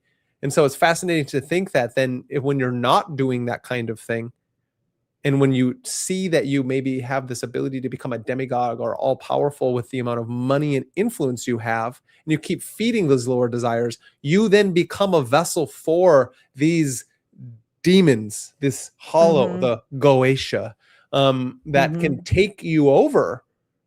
And all of a sudden you become a vessel for the dark. And I think there are people who do it unconsciously and people who do it consciously. And then you get the continual feeding of that. And then you are not you any longer. You are something else. And that is a way, I think, a very sobering way to view possession and what a hybrid could be. Not only the angelic variation of us trying to become the fullest human that we can be, but that other thing. Right. Shapeshifters, bro. Yeah. Young Stitches, I agree. This is, and then it goes back to exactly the lizard brain, something that is needed, but also when takes over, you don't let the reptile, they'll just eat their young, like even mammals just eat their young. And so it's like, we gotta, like if the cat, I grew up on the farm, we've had tons of outside cats and I've seen cats eat their young. It's fucking wild. It's disgusting. But in the animal realm, as we all hear from both Toole, who took it from Joseph Campbell, the idea is that life feeds on life, feeds on life, feeds on life. And so this is something why it's so important that we have higher levels of reasoning and the frontal lobe and the corpus callosum that connects us, this left brain, right brain. So then we can take control and have the ability of the self-ego, the self, and this self-awareness, so we can try to not succumb to the darkest features of humanity. Yeah, exactly. This is necessary, and life feeds on life, feeds on life, and so it's fascinating. Do you like this thing that we're watching? With the redacted guy. Yeah, no, new guy. Oh, this one. Let's see what he says I was just like looking, like he has like liquid death on his cabinets, and I was just kind of like looking what he's got in his cupboards. That's cool. Oh yeah, he's probably sponsored. This guy's this guy's definitely sponsored. Like this is Danny Jones. And so again, he came up fast. Who knows how he did it? Maybe he's got money. Maybe he's just a really good interviewer, or maybe something else. But I would love to go on his podcast or have him come on mine. And so anybody out there, reach out to Danny. Let's talk. I need to be quiet for about 2 years. And I kind of think like, what's okay. Who's telling you need to be quiet for 2 years? Oh, man. Since the hearings, this is just incredibly, I can't even believe I'm saying this. But since the hearings, which was July 26th, I had a man come to my house, military man. I knew he'd seen combat. I could see it in his eyes. And he threatened me for 20 minutes in my own yard. Not kidding. Nice. Okay. This guy was threatened by somebody else.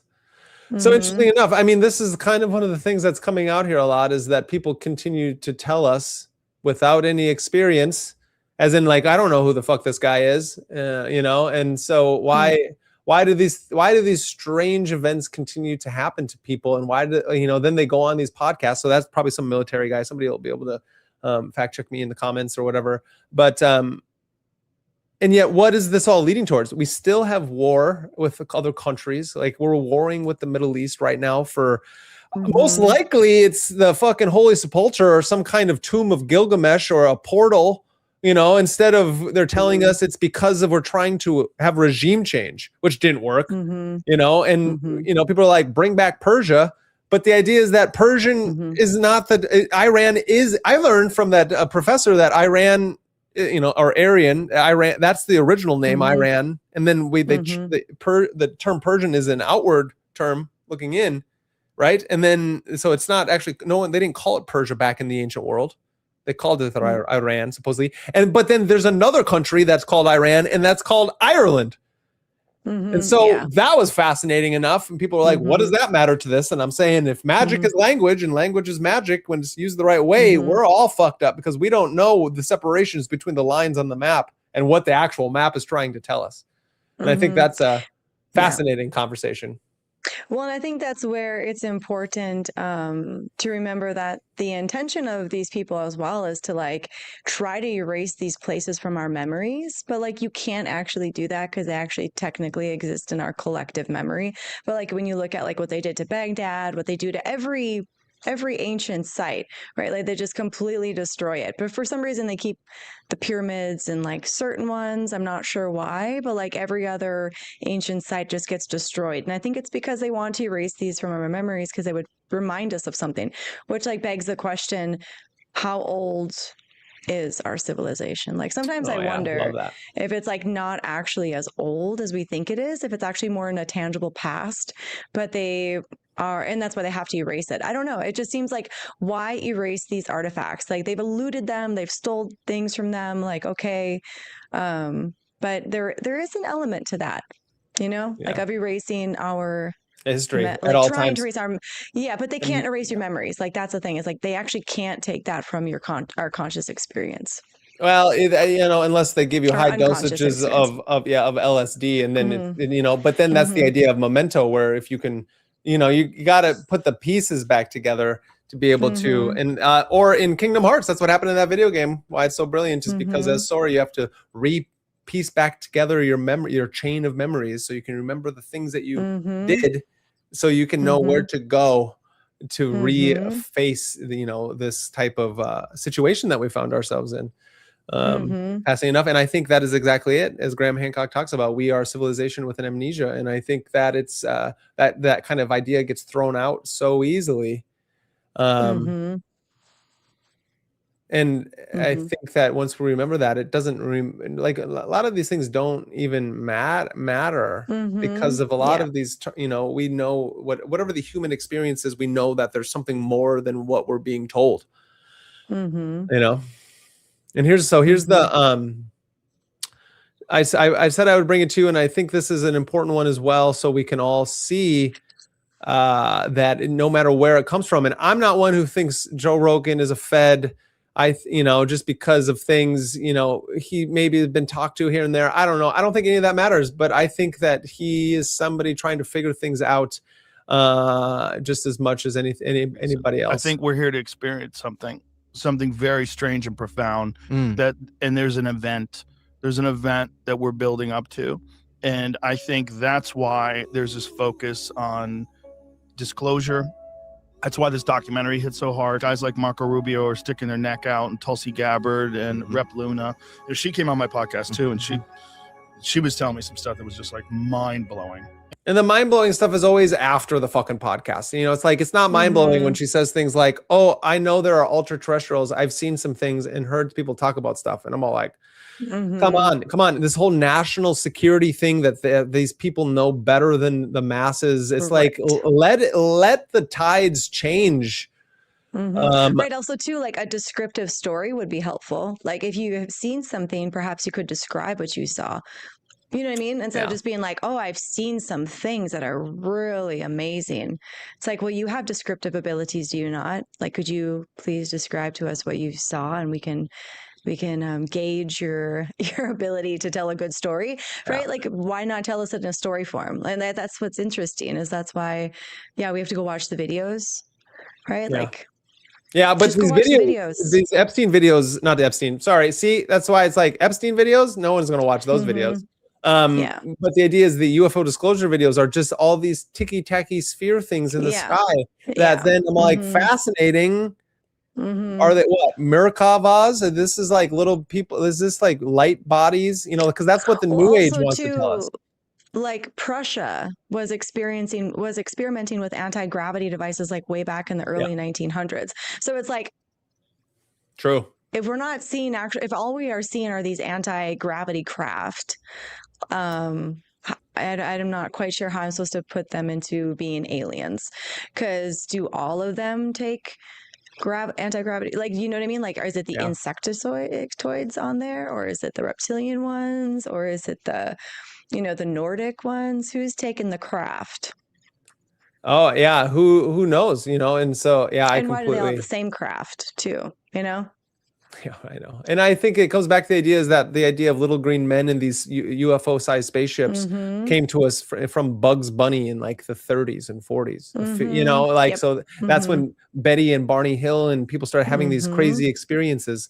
And people have had crazy experiences for a long time, as we learned in Passports to Magnolia with Jacques Vallée's book, where even, I was telling you the story about the Nichiren Shoshu, right? Where I was like, oh, hey, look at this. This is crazy. As this guy was being put to death for being the Buddha, or well, it was Nichiren Daishonin. He was going to be executed, and because he was the Buddha of our time period, and so the execucutioner was scared because there was this craft that flew over. This was it red light that that is like, oh my God, what is that? It shined on his sword so brightly that it blinded him in the eyes, and so he decided to not kill Nichiren Daishonin. Yeah, and then completely. And so like that story has been found in Japan and all over the country, Korea, China, all over America, all over Europe, for such a long time. People being visited by something else that they can't explain, giving them a message in one way or the other, and then that person not doing something and then changing the course of history as it's known. Let alone then you get the theories and ideas of what Dr. John Dee and Edward Kelly were doing with Spain and Queen Elizabeth at that time frame, where they were then talking to using Enochian magic, talking to angels, Uriel and Michael and all these characters, and changing the course of history, because John Dee, being the cryptographer, or the magician, having the greatest magical library of all time at that time frame, also being put in and out of prison. Read Jason Louv's book on Dr. John Dee. I think it's one of the better ones out there, Empire of Angels. But they were getting that like he helped them invade, battlefield plans, invade countries. Magic has moved the world for such a long time. Absolutely. That it takes that's why we should never land on one political side or the other, but really understand what are the people doing and how can they make change. Because it's when we take ideologies and they let them move us, it's like, I don't feel like you're a magi. You're not doing the mystical work where like we live on the fringe to try to help explain the unexplainable to those who haven't had initiatory experiences of the ecstatic, of the mystical states, because it's only through being able to see the fucking writing on the wall. It's the idea of reading the Matrix code. It's all like, right there, all I see is, brown eyes, blue hair, or whatever type of thing, 6 foot, female, male, that then when you're reading these texts or reading these experiences, you can read them from the occult or from the esoteric angle. And I think this is really important. Yeah, the craft, right? People who have craft. Whether it's crafting words, crafting art, crafting whatever you're crafting, like that is why it's important to witness the craft and like be observant and ask questions. What is the intention of this thing that has been crafted? Because there's a lot of like installation art, and the whole like the art community is very bizarre. I have a lot of friends who do art, but it's like, it's talented art. It's not this like crazy art that's meant to provoke thought, and by putting your naked body and touching other naked bodies, and this postmodern nonsense. Yeah, like it's a really bizarre. And then it's like, what am I supposed to get out of this? Like, what are you what is your intention? What are you invoking through your craft? Why? It's interesting. And then they come out with a movie called The Craft, and you get this whole goth emo nonsense, even though that's probably an okay movie back in the day. It was, and I get it, but it's like showing what practical magic and how it can go wrong when you are an uninitiated individual who hasn't worked through their mommy and daddy issues. where it's the story of the Sorcerer's Apprentice. And so it's like we must go back to mythology and modern myths that are actually showing, because it's all about like the representation of the problem of magic is being represented all over the place. And we're seeing it in things like even what Young Stitches just said here. MK Ultra technology is technology that the advertisement companies got their hands on and tricked us into believing a sandwich from a Subway. A sandwich from Subway was healthy, made us all stupid and fat. And then the guy, what's his name? Who was the sandwich name guy? Who was in all the Tom? Some dude. Yeah, Jim? for sure. Tom was like a legit name back then. No, whatever sandwich guy, Bob, Bill, he was a pedophile. What? Yeah. No slander, I'm pretty sure. I don't doubt it. He had like small hands, looked clammy. He looks definitely like a dirty dude. Jared was his name. So he was sentenced to 15 years, 8 months in prison. Dirty dude. Because of child pornography and having sex with an underage prostitute. Ugh, gross. Isn't that crazy? Yeah. Fucking Jared was all over Subway commercials, and it was like, be like Jared. He eats Subway. See, Young Stitches, look what you brought us. Thank you, bro. It's just more breaking down the matrix through the bad people, all of them. I completely agree.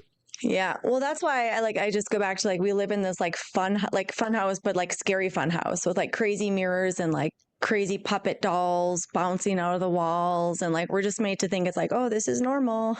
This is normal. It's like, no, it's a fucking madhouse. Like people need to get their shit together. Yeah, we do truly live in a madhouse. And that's what's fascinating is if we're all mad here and you start to understand what Cheshire Cat was saying in that time when he was looking at Alice, when she was all like, what? The caterpillar is speaking in riddles, and like the Red Queen is off with her head, but like the caterpillar is truly there to watch Alice as she is being confronted by the strange and the weird as her rational mind, especially because Lewis Carroll,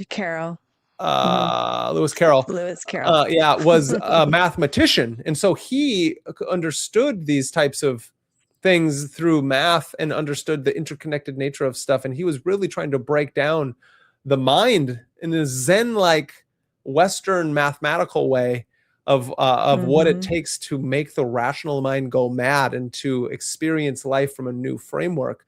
It's got a lot of weird things about who Alice is and whatnot. And, I don't know about all those other things, but I think that Alice in Wonderland is a really true way to view that Cheshire grin of the strange and the mad that we're experiencing, and to then as they say, if all is suffering, one of the true ways that I really enjoy to counteract the suffering is with cosmic laughter, is with if there's cosmic suffering, if that's one of the things that the Buddha figured out, that one of the true ways to break that spell is by going mad, right? And it's that divine madness that Plato talks about in the Phaedrus. The eros is when that can lift us into the forms so we can witness these things and then stabilize it with the harmony of virtues and justice and understanding what eudaimonia means. Is this idea of real happiness balanced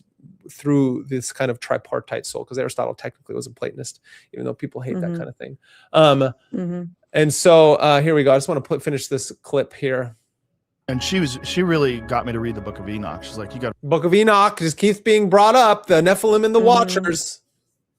to read that. Like that is nuts. And that could have easily been attached to the religious canon, but some rabbis disagreed with it because it didn't vibe with the Torah. So like, let's chuck that one out. But it's in. It's just interesting. Let's just chuck that one out. Why? Because let's check that one out. It doesn't vibe with the Torah. Doesn't vibe with the Torah. Let's just chuck it out. We don't really like that one. That one speaks. Shut them up. Shut them up. It makes you wonder how many have been chucked out. Yeah, a lot. That's what the whole Dead Sea Scrolls and the Nag Hammadi and all that stuff is like. Oh, we have all these. Those don't go well with what we really want people to think about. So let's shut them up. We don't like that. You can't ascend into the level of God. You can't just be What, Elijah, who transcends and becomes an Enoch, and then Enoch, what does Enoch do? He becomes Metatron. Enoch becomes Metatron because he taps into his Merkaba, or his body of light, and ascends to goddom, and now is, you know, one of the high. He's the epitome of human becoming, reaching apotheosis. The same lump of Dead Sea Scrolls as they have the Book of Isaiah, which is really fascinating, because Wes Huff, when he was on my podcast, explained to me that the book. I hope we don't get hit by the fucking music people. Anyway, let's not play the rest of that one just because of YouTube. YouTube's got weird rules, people. YouTube's got weird rules, so we only can play so much until I figure out how to get by the YouTube gods. Let's get it here into. We have only a few clips left. I appreciate everybody out there who has been following with us. If you haven't already, I'm going to continue to remind you. The only way this works is to get the algorithm onto our side and subscribe, like, and share, because we'll continue to bring you interviews, continue to bring you video essays. Lord of Mysteries is coming back on here soon, and I'm going to be breaking down the rest of that series, as well as much, much more. I'm going to come out with a few videos here soon. I want this one. I'm going to finish with these two. You're going to love this one. And so here's this person who's talking about, you're going to love this one. Great. Yeah, this is going to be one of your favorite ones we've played yet. Ivanka Trump announces that she and her husband, Jared Kushner, are building a massive off-the-grid private island in the middle of the Mediterranean. The island spans 1,400 hectares and currently has no power. They'll be working with some of the world's greatest living architects to bring this vision to life. Well, this is a controversy because this is Albania, right? Is this the Albanian place? And how they got that property is super shady. So the government pulled some strings to essentially let them take this protected wildlife area. And it's part of, for some reasons, part of Greece too. There's a whole thing. I know, it's crazy. Here we go. Let's listen to it. People are like, this woman isn't even real. Jared Kushner, they're lining him up to be the next Epstein. This will be the next Epstein Island. Yeah, his face is so sour. It's gross. Used to sleep in the same bed as Netanyahu. They're boys. I'm working on an incredible project with my husband in the Mediterranean. It's massive in scale. I think that's an understatement. Can you explain? Yes, it is. There's no power on this island. You're building everything from scratch. So fucking it's crazy. An unbelievable, beautiful 1,400 hectare private island in the middle of the Mediterranean. But hey, that place over there, we just got to annihilate that place, because then the same guy her husband is gonna build the greatest resorts, and there's nobody here anymore. That's great. Let's build up a resort over here as we build up this island where people are having troubles paying for gas in the United States. As no one knows what's going to happen next with their life. You get this all white scene background with this person who's a nepotistic baby, and with her fucking evil husband, who's it's fucking crazy. We were on a friend's boat and we stopped for a swim. Effectively, that's how we found it. We swam to the island. We went on a hike barefoot all the way up to the top, and we were just captivated. We were like, man, I think we should buy this place. Let's buy it. Buy the wildlife protected island. Let's buy. No, I need it. I need this island. I need it now, Daddy. Have it. I need it now. Well, what's crazy is these people are so just honestly choosing the worst path possible.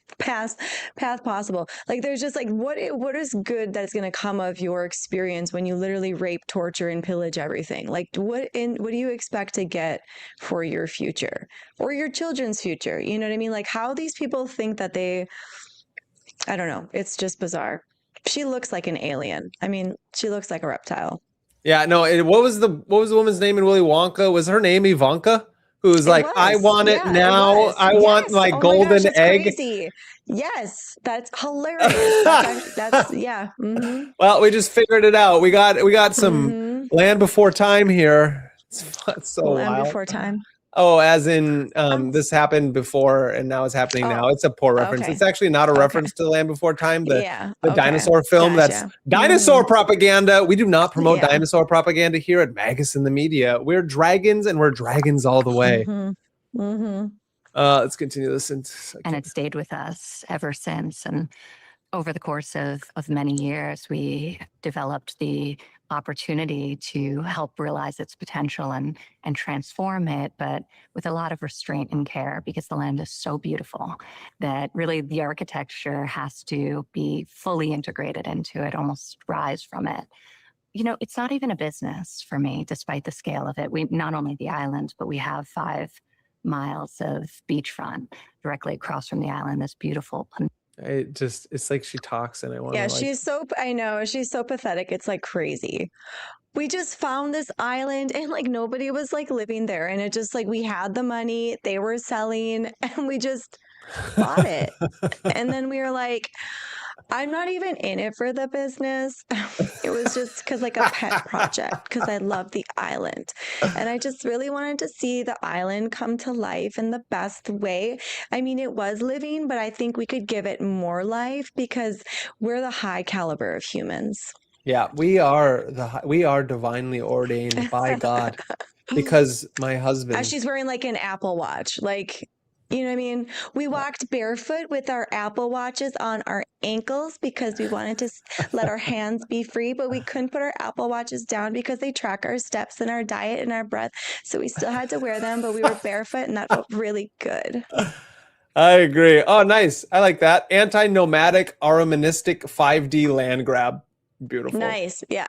Beautiful. Yeah. And they bought an island. What the fuck? It's fucking crazy. What is happening? An island that wasn't for sale. Like an island that wasn't for sale. That's the worst part. It was an island that is a protected wildlife sanctuary that wasn't for sale. And they tricked a government, or the government tricked the people of Albania to sell this protected land to these idiots. And they're just like, we're supposed to believe like, oh, they're going to do such a great job because they care. And there's not going to be some weird tunnel that then leads to the mainland, to that island, that then they're going to human traffic children and adults at their whim, as then they show people that she is this blonde-haired, tall, white woman who then lives in this angelic home that's minimalistic and all. You know, it's like, this is part of the illusion, is to frame her in this angelic way. Do you see that? It's like, yeah, we're like, if you read her energy, it's like anything but angelic. Like, I mean, she's not really an angelic people are person. loving your Kaiva. William says Kaiva is hilarious. She is. Yeah, she's brilliant. I agree. Yeah. Thank you. And so, let's finish this. Peninsula with a lagoon on one side, the ocean on the other. Beautiful white sand beaches. For me, it feels more like a challenge than anything else. It's a challenge to use all the money that is meaningless to me to then buy an island that's meaningless to me, besides its aesthetic beauty, for human trafficking, to then put it out there. So then, so then it's fine. This is going to be like $1 billion Earth home that we can all walk to, and it's going to enhance the land, because the land itself was not as beautiful as it could be, because I'm a Trump who's actually a drumpf, and I'm married to some fucking some fucking Mossad agent who sleeps in the bed at night with fucking Netanyahu. It's wild. It's fucking wild. Some people said it reminds me of the Goop Girl, and then I didn't know who that was, and then suppose that's Gwyneth Paltrow, who then sells candles of her vagina smell. And so you didn't know that? What the fuck is wrong with people? Yeah. Like, seriously. Like, where is your self-respect, for fuck's sake? You know what I mean? Yeah. Have some self-respect. That's what Hollywood does, right?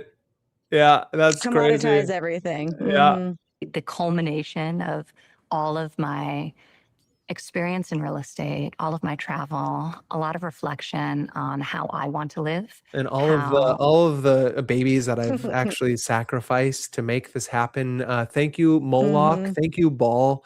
Thank you, the Dark Lord, who I continue to let take over my body as I sodomize my husband. Oh, did I say that out loud? Oh, I'm sorry. That's yeah, getting crazy here. We need a timeline cleanser, and so let's hit this last video, and then we're gonna wrap up for this fine evening. But the video is important because it's kind of talking about, where is it? What AI is doing, and why, and that the people are secretly buying all these things, and it's just important to continue to remember what's going on and why we're doing this. Scares the shit out of me. I mean, I just had lunch with one of the main guys, behind one of these big major companies here, and I was like, "What are you doing in town?" And he said, "I'm looking for bunkers. I'm here to look at a bunker." I was like, "What are you looking at a bunker for?" I know. And he's like, "The shit isn't going to be good." He goes, "All these layoffs you're saying, it's more fear mongering. This whoever this guy is, he puts the music on there to really amp up our heart rate. But we don't hear the music. Oh, you don't? Okay, good. No. Okay, good. I wonder why I only hear the music. Over 1 million by the end of the year. I believe it. And what's bothering me is we're rushing into it. And yes, this is the guy I was talking about who interviewed a certain priest on this, but I was also talking about Tucker, who interviewed the priest just a few days ago, talking about, and that was actually a good interview, which I think I may do with Nick here over the next few days and try not to get kicked off the internet while I do it. Without thinking, without disclosure. The average American doesn't understand any of this. They're living their lives. They have other things to think about. Which is exactly what we were talking about in the beginning, is that we have normal lives to live as we're trying to just do the day-to-day. Most people don't have a spiritual practice, and their religious practice is next to none. And they're just trying to, survive and hang on as the world is now pulling the carpet from underneath them at a drastic rate, at a fucking drastic rate. Worried about their kids, worried about getting a home, maybe possibly taking a vacation this year for the first time in several years. They're not like, what documentary can I watch on one of my many apps that I can't afford? It's fucking true. These are luxury problems. And they're just going to wake up one day and there's going to be. Yeah, this is on the Sean Ryan show. Sean, this is the Sean Ryan show who and that priest interview was fire. I need to watch the rest of it. Megyn Kelly, these people are in the thick of things, also trying to figure it out. Be riots, or there's going to be mass dissension, or you're going to need a bunker, and they can't even afford an apartment in the Bronx. So it's getting wild out there. That's what she's saying. Yeah, I mean, there's so many elements. There's so many elements. Like, if they are going to give us a restart, they should just go in their bunkers now. I mean, you know what I mean? Like, they can go in their bunkers. Like, nobody said the billionaires can't go live in their bunkers. Nobody said the billionaires can't blast off to Mars. Like, we are not holding you back. You know what I mean? If you want to go to your luxury bunker and be safe in your luxury bunker because you're scared of all the humans and how dangerous the humans are, go to your bunkers because we'll be fine. You know what I mean? Like, are we supposed to believe that when shit hits the fan, like, we're all going to turn into animals? Like, that's what we're supposed to believe. There will be people that will go shit fucking crazy, like, do we like you? Which is why then we have our practice, so you don't go shit fucking crazy. But I think most people are going to try to figure it out. I would hope. And I think that's why, as a community, as people, as individuals, it's important to at all times step into your leadership ability, to be able to at all times, if need be. Maybe you're not needed to be a leader. That's great. Maybe you are, though, at a moment where everybody's losing their shit and you have to be the one that's like, okay, everybody chill out. Let's sit down, right? Like, I'm not saying it's going to happen, but what I'm saying is that if the billionaires want to go in their bunkers, they should go in their bunkers now because they're fucking shit up and we don't actually need them. them, if they are having a backup plan for a bunker, they clearly do not need to exist with us in society. So if you, like, you know what I mean? Like, they might as well go disappear so that we can have a society that is functional. No, I completely agree. I just found something actually that is fascinating with our friend of the show. I'm going to bring him on one day. Sodomizer himself, Jared, is talking about, interesting enough, just like the Subway guy, talking about interesting things. He admits his friend Nathan Nat Rothschild was the one who helped him find his new off-the-grid private island in the middle of the Mediterranean while he was on his boat on vacation. Again, coming from Shadow of Ezra X account. I think he's like, we were on, this is what I'm saying. So here we go. Let's, friend of the show. I was on a vacation after we left government in the summer of 2021. We were on our friend Nat Rothschild's boat. We got picked up in Montenegro, and then we started sailing over to Corfu. Rough life. life. We spent a couple days in Albania. One of the nights there, Prime Minister Rama came to the boat. I had not met him when I was in government, but I was very, very impressed with his vision for what he wanted to do with Albania. I really didn't know anything about the country. I didn't understand the history and the darkness of the history. Of course. It's like, of course he doesn't. Of course he doesn't. I actually didn't know anything about this little country in the north of Africa. I had no clue. I had no interest. I was just with Nat Rothschild. We were on our boat with Nat Rothschild. We're just intravenously boofing ketamine. Yeah, right. Mm-hmm. Yeah. It's that's ridiculous. To it being fully undeveloped as a nation. But Eddie came in. He has one of the cool things I was attracted to is the fact that he seemed like a very skilled politician, as a very strong and smart leader. Isn't it, like, look at this guy. How can you be attracted to this? He looks like a robot. Like a baby. He looks like a baby robot. Mm-hmm. Fucking crazy. This guy has so much pull. He's been controlling Trump since the beginning. This guy is Trump's right-hand man. Definitely, this guy is definitely born and bred a Mossad agent, integrated into the whole scheme of things from his youth. He's like another iteration of Obama, just for Israel. You know what I mean? Mm-hmm. Yeah. Wild. Yeah. Yeah. So not a fan. Not a fan. Yeah. Mm-mm. Definitely not a fan. And now back to, and I agree, as we exactly, he looks like he's 12. Yeah, completely. Yeah, thank you. I think a lot of these people intravenously boof themselves. And and young stitches, they just want to take everything they can from us until they absolutely have to go hide. And I will agree. Megyn Kelly is she's very wealthy, and so she will have her own bunker. I will never, when people are speaking, I remember her interviewing Alex Jones as well. When people are speaking truth, I think we need to hear it, and even if they have their own agenda, that is what's so beautiful about Dune in this whole series, is that the Bene Gesserit and everyone in these political, social, cultural, mystical, magical, like, it's all ecological, economical, it's all integrated. And that's why the dashes are so important with all these things. It's like we are electromagnetic beings, dash. And we must understand that we have this socio-physiological expression towards reality, and how it affects us. And so there's then this understanding is like, we want a specialization is for insects, as Timothy Leary talked about. Because it's like, once you can step past that, become like a polymath, or have many different ways of experiencing reality, that it's not just subject object, but it's this being in the world, this embodiment of the world.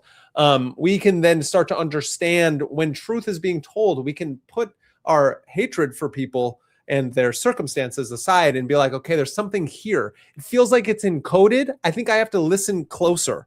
And I need to really read between the lines when people like a Megyn Kelly, or anybody like that. Even when Ivanka Trump is talking, you can read her body language, read everything that's going on and the language that's coming out, and then you can read between the lines to see and hear the truth of what's actually happening. I think that's all very important. I got a great idea, and this is just off the cuff idea. We love great ideas by Kaiva Rose. Okay, so we're going to try the Trojan horse idea to get the billionaires in their bunkers. But what we're going to do is we're going to spread like a mass hysteria to specifically like people with bunkers. And we're going to tell them that there's like this upcoming invasion because I've been channeling or somebody's been channeling some like alien species. They're going nuts. Word is out. They're on their way. We pick a date. We tell them they're coming. And this is how we get to take back our government because we're like, hey, y'all better get in your bunkers. Y'all better get in your bunkers because they're here. Run, go in your bunkers, and then they'll all go in their bunkers. We'll have people in costumes pretending to be the aliens. We'll hook up, we'll get like the geek nerds who know how to like code shit. We'll have them like infiltrate the cameras in the bunkers and show them this like crazy war that's going on the surface while we're all just like chilling out, drinking pina coladas on the beach. And they're all in their bunkers, like lacking sun, lacking life, because that's all they lack. They lack all life in existence. So let's just get this started. Let's get this Trojan horse plan started. Brilliant. Kaiva Rose, everybody. Brilliant idea by Kaiva Rose.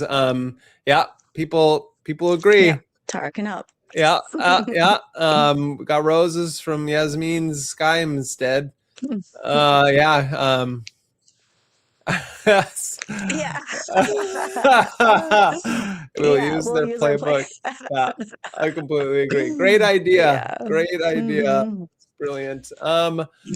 Yeah. So last video, because I think this is something I continually am trying to also have people understand, is that with AI, we're creating an advanced surveillance system, which is really important. So we understand all the technology that is being used around us is that it is the giant panopticon. If you need to know what a panopticon is, I'll tell you, but go to Jeremy Bentham and his utilitarian work and understand it's simply understood as the idea of the all-seeing eye. Many people being controlled by one surveillance system that's an all-seeing eye where you think you're being watched at all times, but you don't need it even to be watched. So it used to be one guard watching a whole jail yard because you have the all-seeing camera that sees all things. And so you will fall in line because you know you're being watched.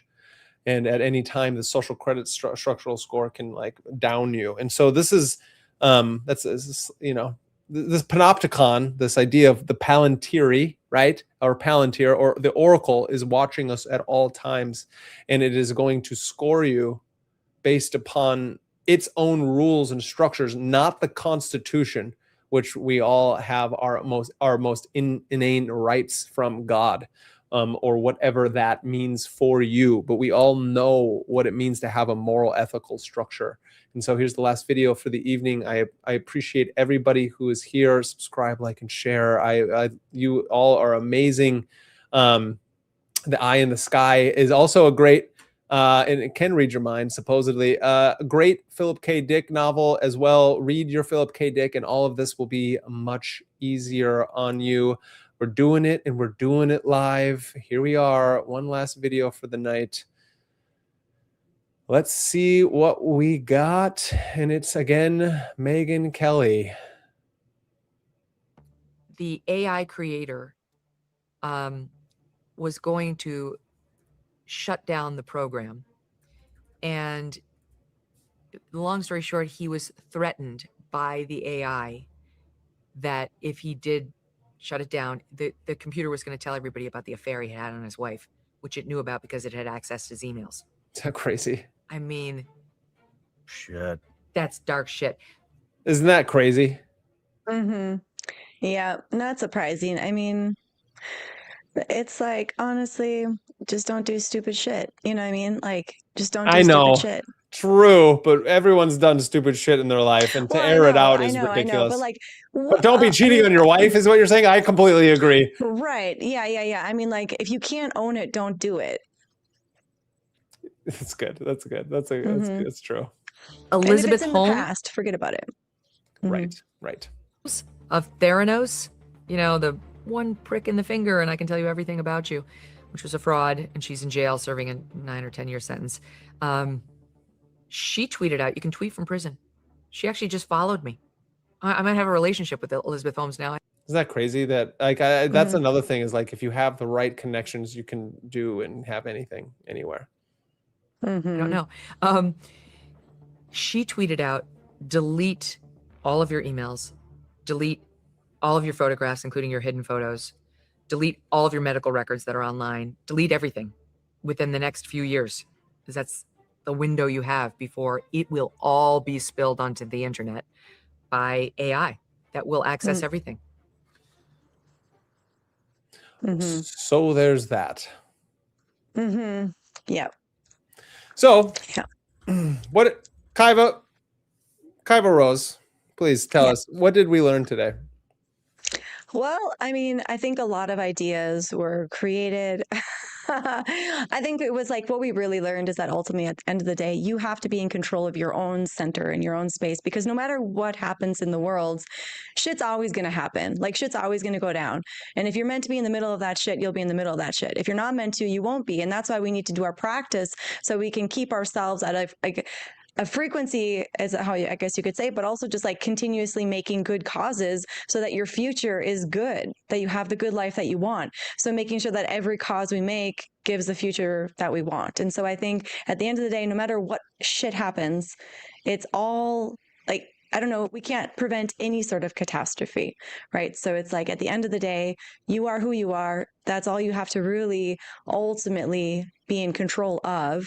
So if the billionaires start to flood into their bunkers because you hear word of some alien attack, just know, hold out, wait a minute, take a breath, have a pina colada. We're coming back and we're going to do it together. Yeah, I agree. You just got wished a happy birthday evening. Thank you.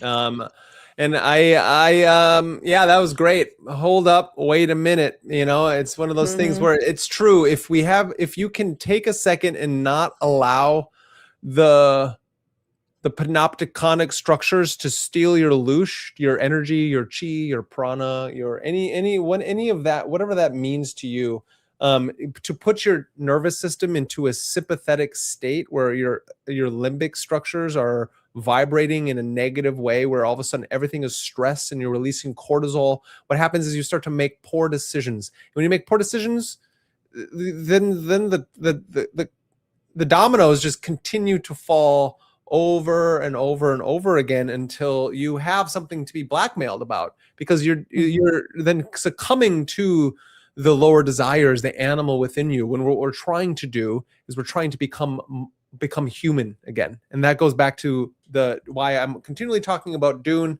If you haven't read the books, read Dune, read all 6. It might be tough, it might be hard, but you will understand the plight of existence itself, and the idea of the Golem Jabbar test of like, are you somebody who would gnaw off their own arm to get out of a trap, or would you wait and listen and be patient for the person who set the trap and then take that person out, because you have honor and you are courageous in the flight of fear.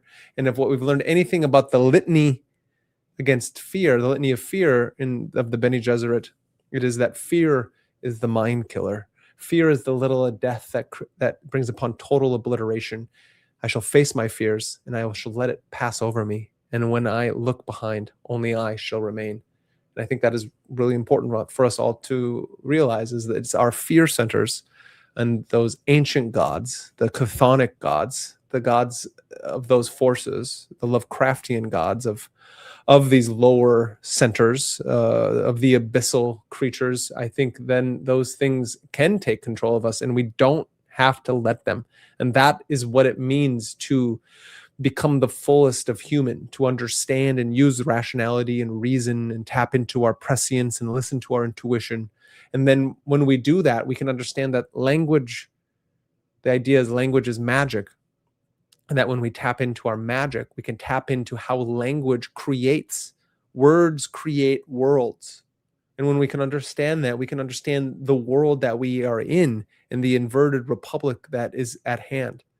And that this isn't the same constitutional republic that our forebears wanted to help design, but that it is something that has been built up and now infiltrated by parasites, by the lower demonic Goetia that were never meant to be in control. They were meant to be put under control by the by the builder within you, by Solomon, by you becoming your own Solomon. And by doing that, you then lay your lower desires, the lower Goetia or demons, and then you call upon the higher angels, and that they are all there around you, helping you in your holy war. And that isn't now to war against others, but that is the spiritual battle against the archonic forces of Ahriman. This level of dualism is then dissipated when we understand that that these are internal external states of embodiment of us moving amongst the world and not allowing the world to move us. And I think that these things are really important, because then when we understand that we are at war, and that war isn't just against another country, but it is a war of meaning, a war over meaning and what is meaningful. And that is this day-to-day life that we're trying to protect, the little of it that you have, the moments, the small moments of the beauty, of the beautiful, of the good, which is why our inner Platonist comes out of understanding what is knowledge. It's the reflection of the good, as like the knowledge comes from the forms, the pureness of the forms, whatever those are, technically stemming from the underlying fabric of reality of the celestial and these forces that move the world. And that is the divinity within us all as this cosmic force, this cosmic drama unfolds, that you can tap into magic through language and language through magic by bringing the magician back to art. Thus, we all become our own demiurge, and thus we can battle the empire within. And so that is a beautiful evening, a beautiful night. I enjoy doing these wonderful shows. Kaiva Rose, thank you so much as always for joining Magus in the media in these wonderful evenings. Tell the people where they can find you, what you're doing, what you've been working on. And if you haven't, people been out there, just her Rue Odyssey series is fantastic. She is one of the greatest astrologers that she's brilliant. And so if you haven't, everyone should. I'm going to do it for her right now before she says it. Head over to 11 Kaiva Rose 33, check out her Instagram, get in touch with her, because her readings, I've seen people walk away crying because if she has tapped into something. I've seen people create businesses, sell houses. I've seen her really help people in this world. And astrology isn't this pop astrology woo nonsense, but it really taps into everything that you do. And I can't even say it the correct way because it's not my field. But again, please, Kaiva, tell the people where they can find you. Yeah, thank you. That's so sweet. I really appreciate that. Yes, you can check out my Rue Odyssey series. So if you find that you are troubled in these times, this is a story about a young woman who has to escape out of an oppressed village that's ruled by the dignitaries that are feeding on the fear of the people. And they use their clock tower to gather all the energy. And then they use the energy that they zap from the people. And she has to escape all of that oppressed little village and make her way to the mystical land called Rue. And along the way, she meets magical, mystical circus characters, steampunk, all the wonderful things. And then that's part 1. There's part 2, and then I am working on part 3 right now. That's a long process for part 3 because it's the final book. So I have to decide which ending I want to go with. That's always the interesting part, because how do I want to leave people who have read the book? What are they? And also too, kind of what you say, like as writers, you do feel in a way like, are you influencing the world in any sort of way? So anyways, that's my book series. And then you can find me at 11KaivaRose33.com. I post weekly astrology videos on YouTube, and then I break them down into daily segments for the aspects that are happening for that day. Sometimes there's only one aspect per week. Sometimes there's an entire week of aspects. But I practice traditional astrology, so it's different than your pop astrology. We can go in multiple different directions, from your solar return, the perfection charts, timing techniques. I do horary as well. I love astrology. So if you would like a reading, you can, contact me at 11KaivaRose33.com. Thank you, Brendan. Yeah, you're so welcome. Thank you. As always, you are a light in this darkness of the world. And I truly appreciate you. And this people want to know, is Kaiva Rose a Fremen? Look at those blue eyes. Yeah, that's hilarious. Yes, she is very Fremen-like. Yes. And people want to know if you believe in gnomes. I believe in most energetic creatures and beings. Yeah, I definitely gnomes, trolls. When I was in Norway, the trolls are so profound in Norway. Like it's really amazing. They move super slow, but they're there. So yeah, I believe in most what people would say mythical creatures. Yeah, nice. Yeah, I think that's a good answer. Yalda from William Dubs Welsh. Yalda Boath and Megatron are still on the prowl. I think that's a hilarious. Megatron, Transformers, 1986 was a pivotal movie in my life, one of the animated series, and if you haven't seen it, everybody should. Great soundtrack. I like this statement, see the invisible so you can do the impossible. I like that a lot. Stella out there, you're fantastic. Thank you all the time for being here with us. Protect the loosh. So important. If you want to protect that loosh, again, learn a magical practice, learn a mystical practice, breath work, do something that calms the mind, and strengthens the willpower, have a great moral and ethical structure. All these things we all struggle with. There is no easy path in the workings of the fully awake individual, somebody who's continually trying to wake up. As we learn with Zelda, as Link awakens, he goes out and he doesn't get the Master Sword right away. He gets a stick, and you learn how to swing the stick, and you break the stick right away, and you continue to build better things until you fully get all. And then when you have all those things, you can move through the world a little easier. But don't think that the darkness is just going to stay away, because that is where the ideals of balance come in, the yin and the yang, that they are needed for each other. There is no darkness without the light, and vice versa. And so I think these are strange times. And I think that it's really important. Again, this is a great thing as well. Again, if our words were not important or powerful, then why are they so hard trying to censor our speech? I agree. And then why is that speech one of the First Amendments, right? Why is it so important that we have the freedom of speech and the freedom of journalism, so people like us can create these channels to find the others, they say. If you build it, they will come. We are all invisibles on this planet. Once we wake up, we're trying to find our little 3-man cells, like in Naruto, or in the Invisibles, it's 5-man, because each person plays an element. And then there's always that spirit, that's the free spirit, the spirited. And so, yeah, I think we've had a pretty good evening. Stella subscribed to Kaiva now, so thank you, Stella, for subscribing to Kaiva. Everyone, if you haven't already, again, subscribe, like, share it with friends. Tell your friends about us. Tell them that you found friends online, and that we're speaking truth to power and power to madness, because it's only through madness and truth where we can truly be powerful. And without those things, the power is lacking, and it's hollow, and there's not substantial. And then you can hear it, you can see it, and then we can understand the difference between truth and falsity in this strange world, because they're going to continue throwing curveballs and knuckleballs, and there's going to be a fastball right down the center that you want to hit, but you got to wait. You got to wait it out. That's just like when you're in battle with somebody else. You want to wait until the right moment when you attack and defend at the same time, and then it's over. 3 hits and you throw him, says my Sifu, says one of my teachers. You don't pity patter around. This isn't some movie where it's like there are actual stakes at hand in this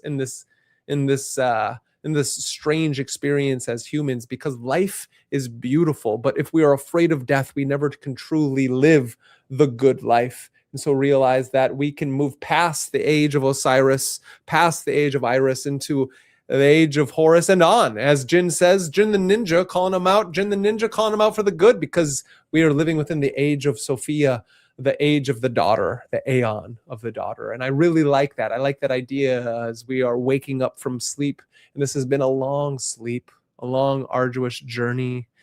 So yeah, again, thank you, everybody out there. I've had a great time. Thank you for the baseball analogy. Thank you, Stella. Throwing out analogies left and right. Does Kaiva have anything on YouTube besides being on podcasts, of course? Kaiva, what do you got on YouTube? You want to remind them? Yes, I have weekly astrology videos, and then also I post them into the dailies shorts. So Kaiva Rose is just what it is on YouTube.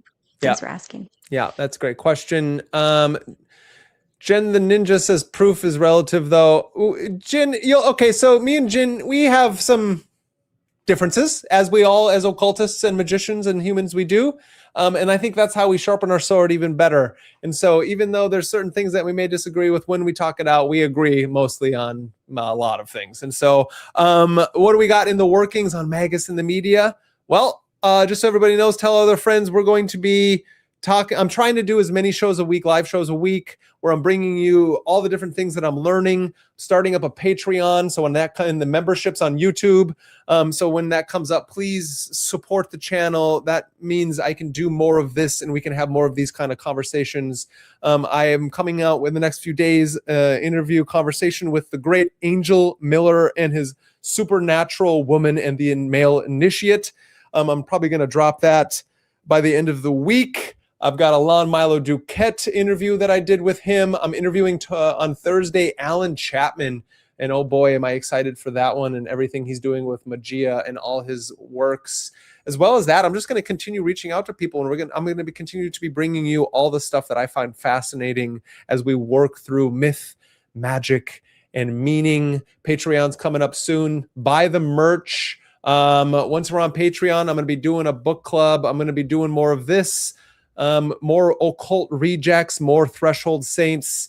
Tomorrow night, I haven't done the time yet. It's gonna be around 6 o'clock, very similar time frame. Me and Jin the Ninja are going deep, and we're going hard as we always do. And again, you are all fantastic. I appreciate you all. This is so much fun as we build MagusintheMedia, as Kaiva Rose builds her brilliant business that she's been doing for such a long time, and all her great work, all the writings she's doing. Our commercial will be coming out soon, just like Disclosure, coming out soon. I hope everyone has a fantastic evening, and good night.